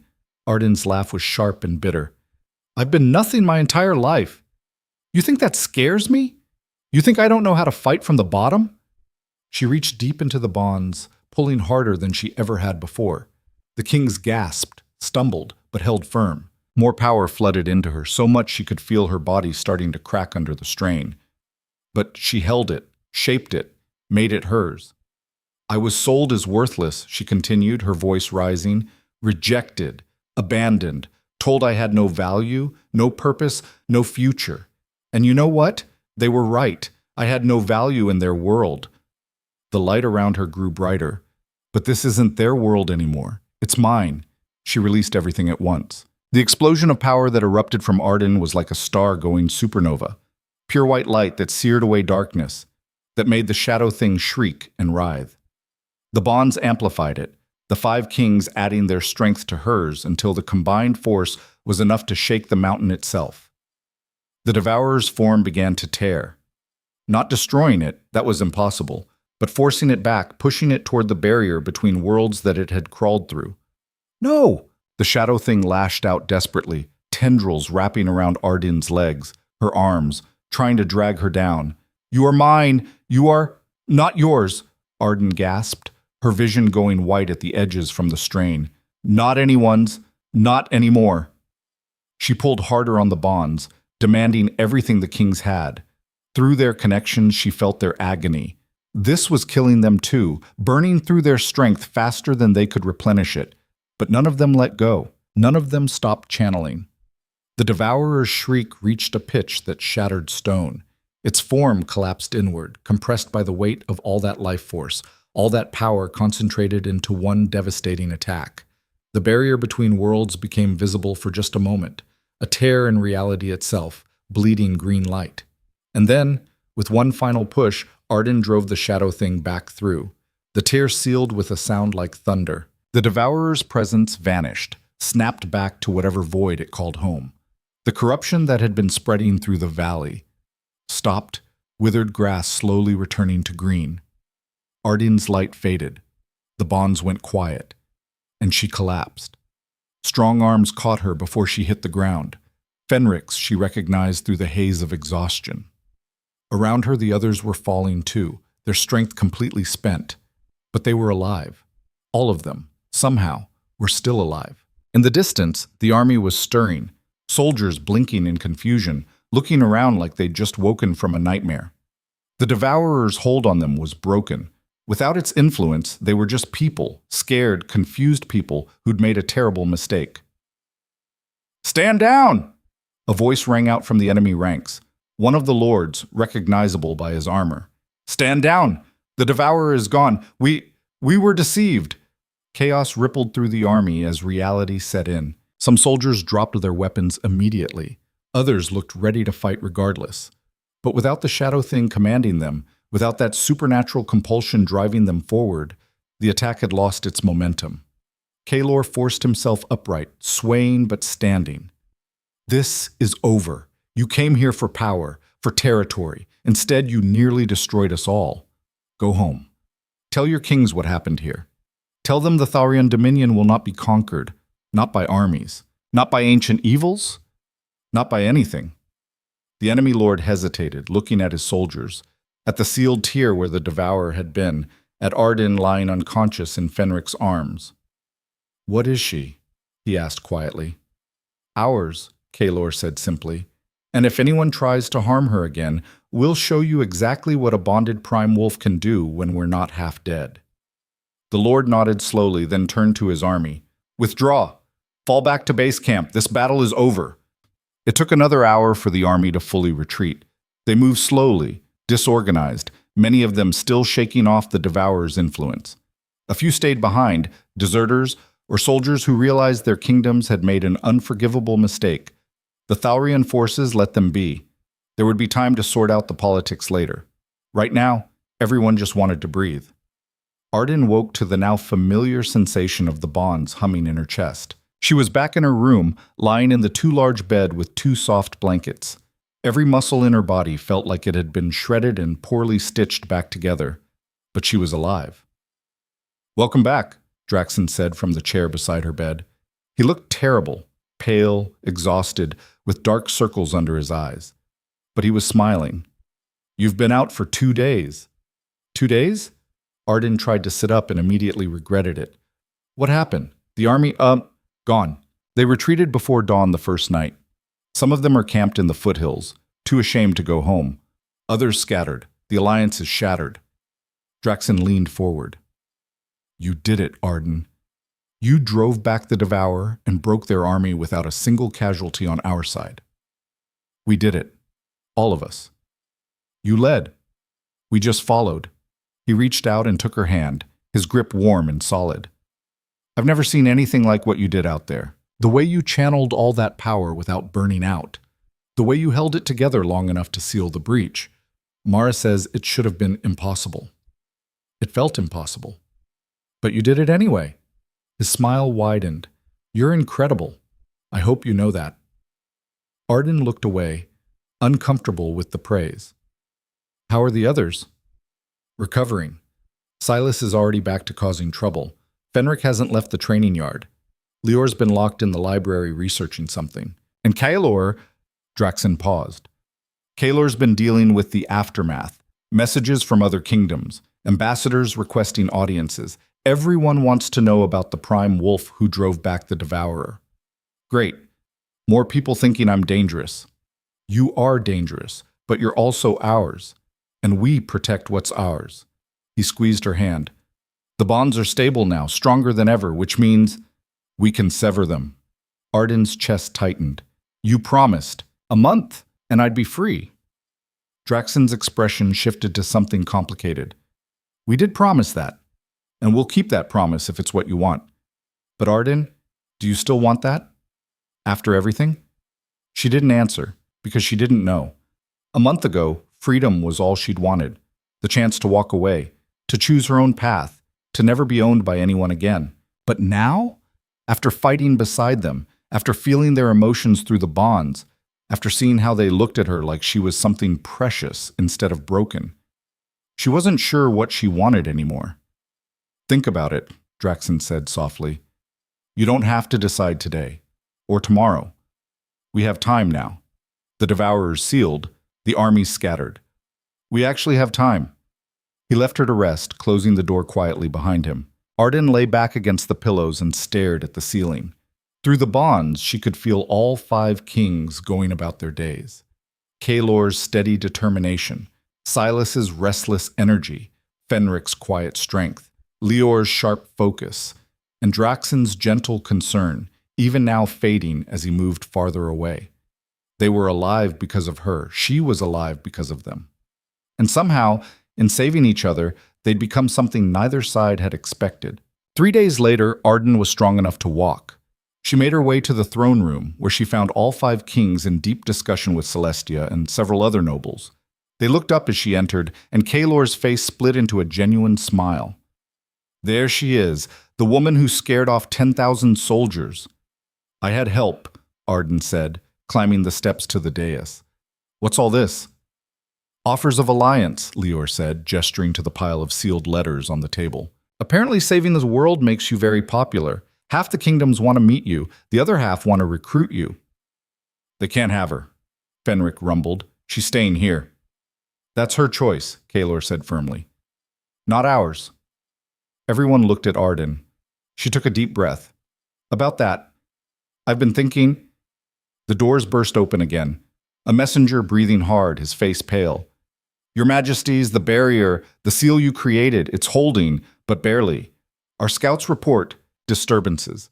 The Devourer is testing it, looking for weaknesses. Silence fell over the room. How long until it breaks through again? Kaelor asked. Weeks, maybe days if it finds the right pressure point. Mara stepped forward from where she'd been standing quietly in the corner. The seal was temporary, emergency measure only. To make it permanent, you'd need... She trailed off, looking at Arden with an expression that made her stomach drop. Need what? Arden asked, though she already knew the answer. An anchor, something powerful enough to hold the barrier closed permanently. Something tied to this world, at a fundamental level. A prime wolf, Celestia said quietly.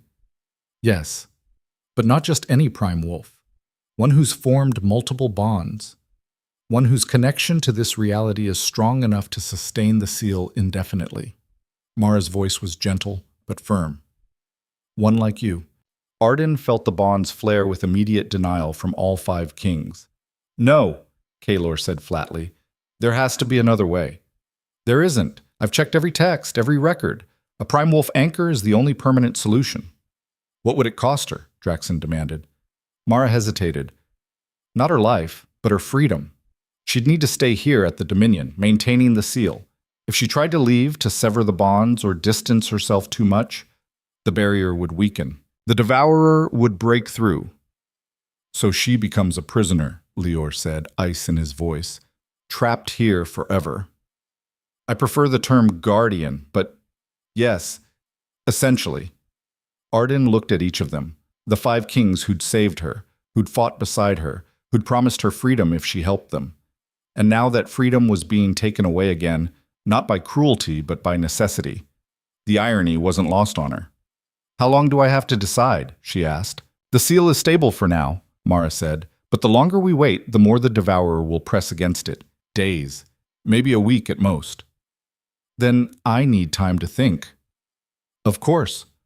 Kaelor dismissed the messenger and the nobles, leaving just the kings, Celestia, and Mara. Take all the time you need. We'll find another solution. There isn't one, Arden said quietly. We all know that. She left before anyone could argue, walking out of the throne room and through corridors that no longer felt quite so foreign. Her room waited at the end, same as always, but when she opened the door, she found someone already inside. Silas sat on the edge of her bed, his glowing marks pulsing with agitation. "You're going to do it," he said. Not a question. "I don't know yet." "Yes, you do. I can feel it through the bond. You've already decided." Arden closed the door and leaned against it. "Then why ask?" "Because I wanted to hear you say it out loud." He stood, moving closer. "You're going to anchor the seal. You're going to give up your freedom, the one thing we promised you, to save people who've treated you like trash your entire life. Not all of them, not you. We don't deserve you. Maybe not, but you're stuck with me anyway." She tried to smile. "At least I won't have to worry about finding a job." Silas didn't laugh. Instead, he pulled her into a fierce hug that drove the air from her lungs. "You're the bravest person I've ever met," he said into her hair, "and the stupidest. And I'm glad you're ours." Arden hugged him back, feeling the bond between them pulse with warmth. "I haven't decided yet." Liar. He was right. She had decided. The moment Mara had explained what was needed, Arden had known. Because this, saving people, protecting something bigger than herself, this was the value she'd been searching for her entire life. She'd been sold as nothing, but now she could choose to be something. And that choice, terrifying and final as it was, felt right in a way nothing else ever had. The decision should have been harder. Arden spent 3 days pretending to think about it, walking the fortress halls, sitting in her room, staring at mountains she'd theoretically be trapped behind forever. The kings gave her space, though she could feel their anxiety through the bonds, a constant low hum of worry that never quite faded. On the 4th day, she stopped pretending. She found Kalor in the war room, studying maps with the same intensity he brought to everything. He looked up when she entered, and his expression shifted to something careful, guarded. "I'll do it," Arden said before he could speak. "I'll anchor the seal." Kalor's face went through several emotions too fast to track: relief, grief, anger, resignation. Finally, he settled on determined. "No." Arden blinked. "No? You're not doing this. We'll find another way." "There is no other way," Mara said. Mara's been reading ancient texts written by people who died 1,000 years ago. She could be wrong. He stood, moving around the table toward her. "You've already sacrificed enough. Your freedom, your choice, your entire future. I'm not asking you to give up anything else." "You're not asking, I'm offering." "It's the same thing." "It's really not." Arden held her ground as he approached. "For the first time in my life, this is my choice. Not something being done to me, not something I'm forced into. Mine. A choice made under duress isn't a real choice." Then I've never made a real choice in my life," Arden shot back. "And I'm fine with that. This is what I want." "You want to be trapped here forever?" "I want to matter. I want my existence to mean something more than just surviving until I die." Her voice cracked slightly. "You gave me that. All of you. You made me believe I could be more than nothing, so let me prove it." Kalor stared at her for a long moment, his golden eyes searching her face for something. Whatever he found made his shoulders slump in defeat. "You're sure?" "I'm terrified, but yes, I'm sure." He nodded slowly, then pulled her into a hug that felt like goodbye and hello at the same time. Through their bond, she felt his emotions, grief for her lost freedom, pride in her courage, and something deeper she couldn't quite name. "Then we do this right," he said into her hair. "Not as a prisoner, not as a sacrifice. We make you the anchor, but we also make you ours, fully, permanently." Arden pulled back to look at him. "What does that mean?" "It means you don't just hold the seal. You rule beside us. Equal authority, equal voice, equal power." His expression was fierce. "If you're giving up your freedom, the least we can do is share ours with you." "You want to make me a queen. I want to make you our queen. There's a difference." "I don't know how to be a queen. We'll teach you, same way you taught us how to survive a curse we thought was unbreakable." He smiled, tired but genuine. "We figure it out together, like everything else." Arden wanted to argue, wanted to say she wasn't worthy, wasn't ready, wasn't anything they seemed to think she was, but the words wouldn't come. Because maybe, just maybe, they were right. Maybe she'd been something more all along, and the world had just been too blind to see it. "Okay," she whispered. Let's do this. The ritual took another week to prepare, not because it was complicated. Mara had found the instructions easily enough in her ancient texts, but because everyone wanted it done right. No shortcuts, no rushing. This was permanent, and permanent deserved care. Celestia stayed to help, much to everyone's surprise. She'd been preparing to leave when Arden made her decision, but she'd stopped at the gates and turned around. I want to see how this ends, she'd said simply. Besides, someone needs to make sure you don't accidentally destroy the world while trying to save it. The night before the ritual, Arden couldn't sleep. She stood at her window watching the stars, trying to memorize what freedom looked like, even though she'd never really had it to begin with. The bonds hummed with restless energy. The kings weren't sleeping either. A knock came at her door. She expected one of them, maybe Draxon with tea or Silas with terrible jokes to distract her. Instead, all five entered together, crowding into her room with an awkward synchronization that might have been funny under different circumstances. We need to talk, Kaelor said. All of you at once? This must be serious. It is. Leor stepped forward, his green eyes unusually warm. We've been discussing what happens after tomorrow, after you anchor the seal. I become your prisoner/queen. We covered this. Not prisoner, Fenric corrected gruffly. Partner. There's a difference. And we want to make sure you understand what that means, Draxon added. The bonds will be permanent, unbreakable. You'll feel everything we feel, and we'll feel everything you feel, forever. I know. Do you? Silas's voice was uncharacteristically serious. Because forever is a long time to be tied to 5 stubborn alphas with terrible communication skills and a tendency to solve problems by hitting them. Sounds perfect, Arden said, and she meant it. I'm not great at communication either, and I'm learning to appreciate the hitting things approach. That surprised a laugh out of several of them. The tension in the room eased slightly. There's something else, Kaelor said. He reached into his coat and pulled out a small box. We had these made, for you. He opened it. Inside were 5 rings, simple silver bands, each one carved with intricate runes that glowed faintly in the candlelight. They were beautiful in their simplicity, obviously crafted with care. One from each of us, Draxon explained. Symbols of the bonds, of our commitment to you. You don't have to wear them all. You can choose. I'll take all 5, Arden interrupted, reaching for the box. If I'm doing this, I'm doing it completely. No half measures. She slipped the rings onto her fingers, one on each hand, the weight of them feeling right in a way nothing else ever had. Through the bonds, she felt their emotions surge, joy, relief, love so fierce it nearly knocked her over. Tomorrow changes everything, Kaelor said quietly. You know that, right? Once the seal is anchored, there's no going back. You'll be bound to this place, to us, to this responsibility for the rest of your life. I know. And you're okay with that?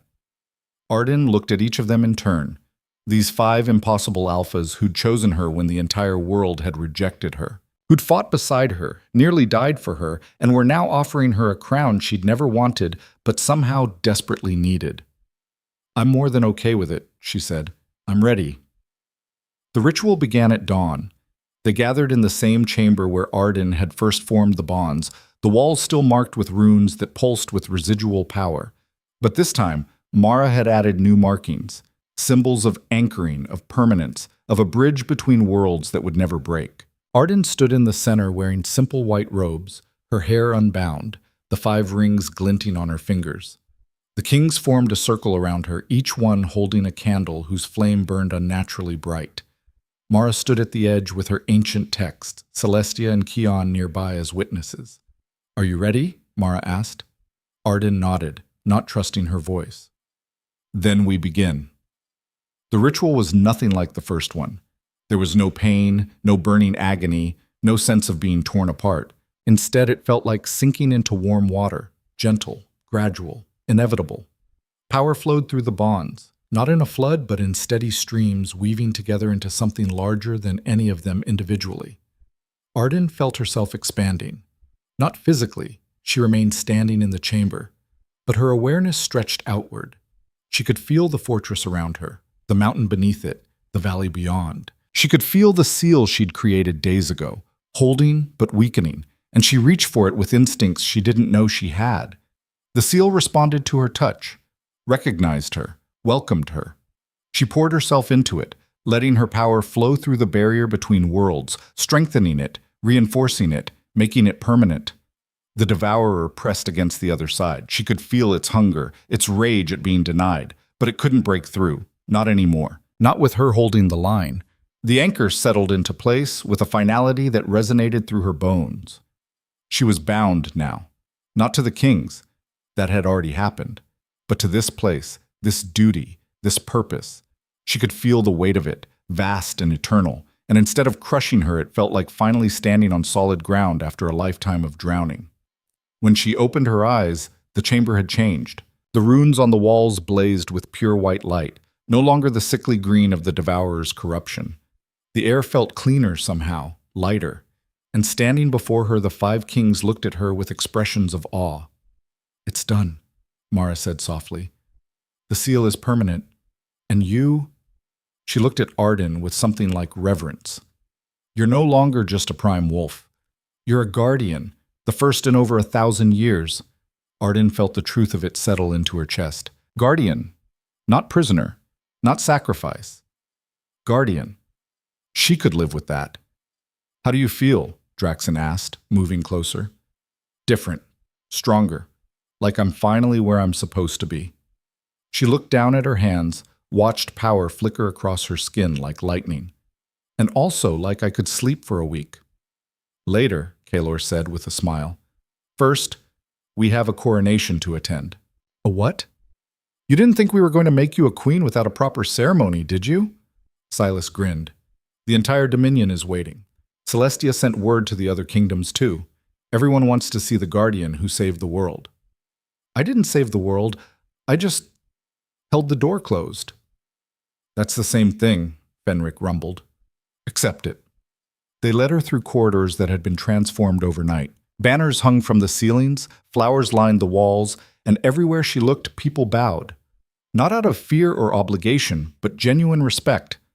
The servants who'd once avoided her eyes now smiled. The nobles who'd called her defective now stepped aside to let her pass. The throne room had been completely remade. The 5 stone thrones remained on the dais, but between them, a 6th throne had been added. Smaller than the others, carved from white marble instead of black stone, but positioned at the exact center, equal to all of them. The hall was packed with people, not just Dominion citizens, but representatives from dozens of kingdoms, alphas and omegas and betas, all pressed together to witness this moment. Even some of the soldiers from the Eastern Army had come, their faces still marked by shame but their eyes bright with curiosity. Arden's steps faltered.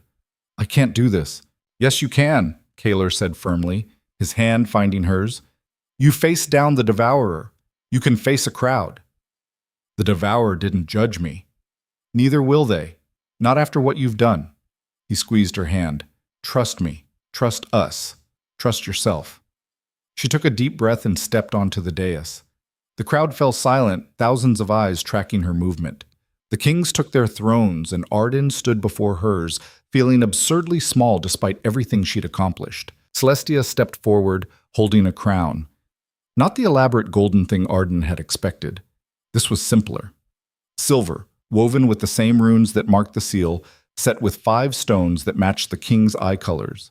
Beautiful in its purpose rather than its decoration. "Arden Vale," Celestia's voice carried across the hall with absolute authority. "You came to us as nothing. Broken, they said. Worthless. Defective. But you were never any of those things. You were dormant, waiting. And when the world needed you most, you woke up." She placed the crown on Arden's head. The weight of it was surprisingly light. "You broke a 10-year curse. You drove back an ancient evil. You sealed a breach that threatened all of existence. And now you stand as guardian of the barrier, keeper of the seal, and queen of the Thalrian Dominion." Celestia stepped back. All hail Queen Arden, the prime wolf who chose her chains and remade them into a crown. The hall erupted. Not polite applause, genuine cheering, shouting, celebration that shook the walls. People who'd dismissed her, scorned her, laughed at her, were now on their feet honoring her. It was overwhelming. It was terrifying. It was perfect. Arden sat in her throne, flanked by the 5 kings who'd become her partners, and looked out over a kingdom that had finally learned to see her. "Well?" Kalor asked through their bond, his voice warm with pride. "How does it feel to be queen?" "Ask me again in a few years," Arden replied. "Right now it feels surreal. You'll get used to it." "Maybe. Or maybe I'll just keep feeling like an imposter. Then we'll feel like imposters together." Silas's mental voice joined the conversation. "Welcome to royalty. It's mostly paperwork and people yelling at you. You're going to love it." Arden laughed, the sound surprising her, and through the bond she felt the king's joy multiply her own. This was what she'd wanted without knowing she wanted it. Not power, not recognition, but belonging. A place where she fit, a purpose that mattered, people who saw her as she truly was. She'd been sold as nothing, rejected by her blood, dismissed by her world, told her entire life that she had no value. But she'd proven them all wrong. Not through perfection, she was still rough, still learning, still making mistakes, but through choice, through courage, through refusing to accept what they said she was and becoming what she knew she could be. The celebration lasted 3 days. Representatives from other kingdoms came to pledge their support, to marvel at the Guardian, to negotiate alliances with the newly strengthened Dominion. Arden attended every meeting, learned every name, listened to every petition. It was exhausting, but Kylor had been right. She'd get used to it. On the 4th day, she finally had time to breathe. She stood on the eastern battlements watching the sunrise, the same spot where she'd first seen the enemy army. It felt like a lifetime ago instead of just weeks. "Thought I'd find you here," Draxon said, appearing beside her. "Couldn't sleep?" "Too much in my head." Arden leaned against the stone. "I keep thinking about that vision, the one I had of dying. It didn't come true." "It didn't come true yet," she corrected. "The future I saw, that was if I did nothing, if I gave up. But I changed it. We changed it. And now," she gestured vaguely at the valley below, "now I don't know what happens next." "Good. Knowing the future would be boring." He moved closer, his shoulder brushing hers. "You want to know what I see when I look at you?" "Probably something embarrassingly flattering. I see someone who was thrown away and decided to become invaluable, who was told she was nothing and proved she was everything, who gave up freedom to save people who didn't deserve her sacrifice." He turned to face her fully. "I see the strongest person I've ever met, and I'm grateful every single day that you chose us." "You're right, that was embarrassingly flattering." He laughed. "You're welcome." They stood in comfortable silence, watching the sun paint the mountains gold. Through the bonds, Arden could feel the others waking, starting their days, thinking about her even from a distance. It was intrusive and intimate, and exactly what she'd signed up for. "Do you regret it?" Draxon asked quietly. "Giving up your freedom?" Arden considered the question seriously. Did she regret it? She'd never be able to leave this place, never be able to walk away from the bonds, from the seal, from the responsibility. She'd traded one cage for another, even if this cage came with a crown and 5 partners who loved her. But then she thought about what she'd gained: purpose, respect, belonging, power not over others but over her own fate, the ability to choose her path even when all the paths were terrible. "No," she said finally. "I don't regret it, because it wasn't really freedom I wanted. It was the right to choose, and I got that. Everything that happened after, the ritual, the seal, the crown, I chose all of it. That's worth more than any freedom I could have had alone." "Good answer." He kissed her temple, gentle and grounding. "Come on, Kaylor wants to start your combat training. Something about queens needing to know how to defend themselves. I can literally channel enough power to drive back ancient evils." "Yes, but can you punch someone properly? That's the real question." Arden let him lead her back inside, already mentally preparing for whatever fresh torture awaited. But as they walked through corridors that now felt like home, past people who now greeted her with genuine warmth, she felt something settle in her chest that might have been contentment. She'd been the girl sold as nothing, the broken Omega with no value, no future, no hope. But she'd become the guardian who held back the darkness, the queen who chose her own chains, the prime wolf who rewrote her fate. And when the history books told her story, and she knew they wouldn't talk about what she'd lost. They'd talk about what she'd chosen, what she'd fought for, what she'd become. The months passed, and Arden settled into her new role with a grace that surprised everyone, including herself. She learned to balance power and politics, to command respect without demanding it, to rule alongside the five kings rather than beneath them. The Dominion flourished under their shared leadership, the seal holding firm, the Devourer's presence fading to nothing more than a distant memory. Other kingdoms watched and learned. Some tried to replicate what the Thaurian Dominion had achieved, a bonded ruling council, multiple alphas sharing power equally with their omega. Most failed. Turned out you needed more than ambition to make it work. You needed trust, sacrifice, the willingness to be wrong and keep trying anyway. Arden trained every day, pushing her limits, learning to control the vast power that lived inside her. She had visions occasionally, glimpses of possible futures, warnings of dangers that might come. She learned to trust them without letting them control her. The future was fluid, changeable. Nothing was set in stone except the choices she made. The Eastern Kingdoms sent formal apologies. Some even sent reparations, gold, resources, political concessions. Arden accepted them with the same grace she'd learned to apply to everything else, but she never forgot what they'd done, what they'd almost cost her and everyone she loved. A year after her coronation, Celestia returned for a visit. She'd gone back to her own kingdom after the crisis, but she and Arden had maintained a strange sort of friendship, part rivalry, part mutual respect, entirely genuine. "You've changed," Celestia observed as they walked the fortress gardens together. "Less angry, more settled." "I was never angry. I was terrified and pretending not to be." "Same thing." Celestia plucked a flower from a bush, twirling it between her fingers. "You know people talk about you, right? The defective Omega who became a queen, the prime wolf who chose imprisonment over freedom. They tell your story like it's a fairy tale." "It's not a fairy tale. Fairy tales have clear villains and simple solutions. This was just messy and hard, and it still is sometimes." "That's what makes it better than a fairy tale. It's real."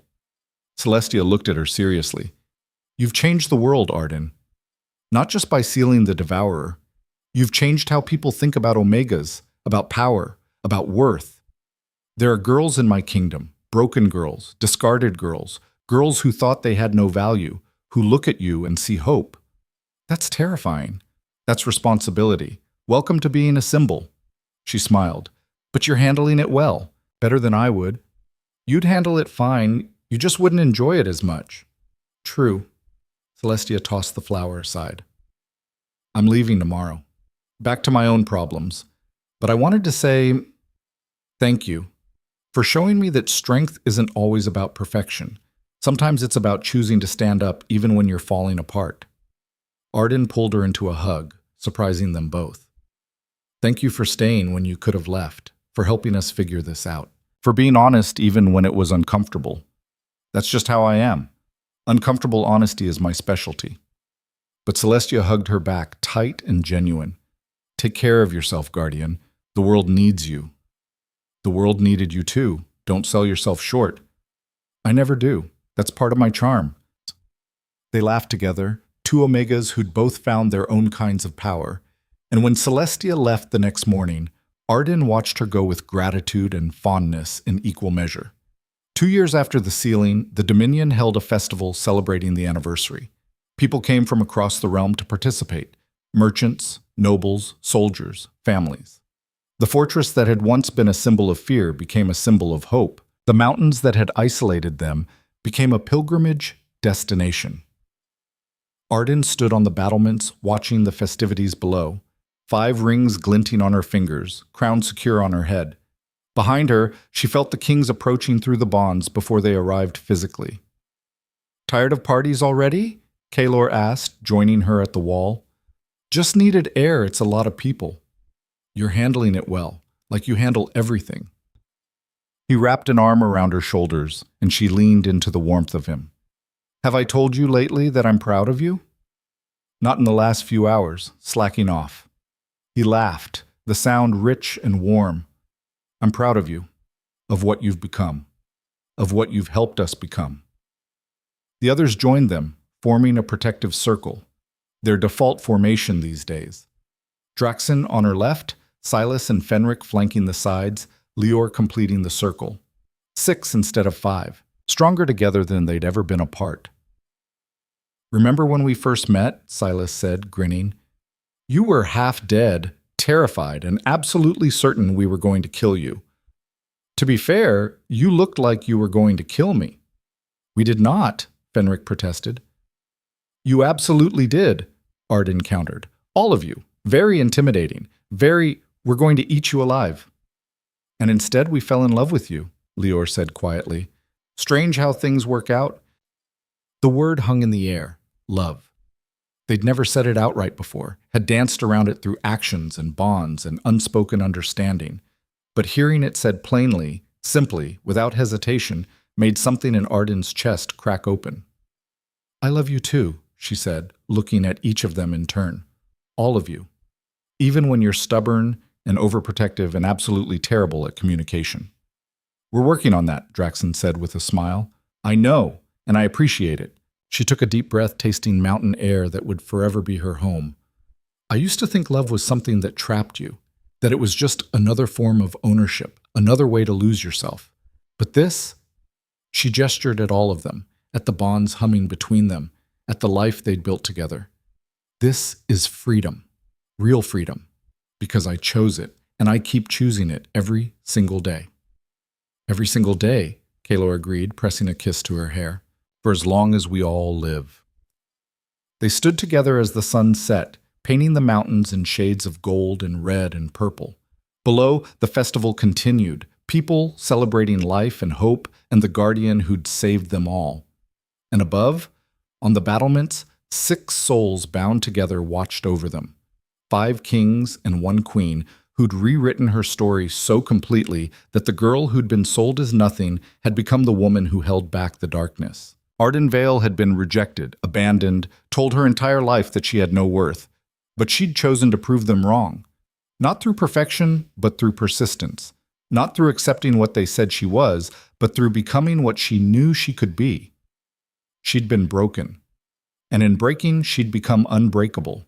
The world had tried to destroy her. Instead, she'd become its salvation. And every day she woke up beside 5 impossible alphas who loved her not despite her flaws, but because of them, she knew she'd made the right choice. Freedom wasn't about going wherever you wanted. It was about choosing where you stayed. And Arden had chosen to stay here, bound by duty, by love, by purpose, and in that choice, she'd found more freedom than she'd ever imagined possible. The girl sold as nothing had become the queen who held the world together. And that, she decided, was worth every sacrifice she'd made.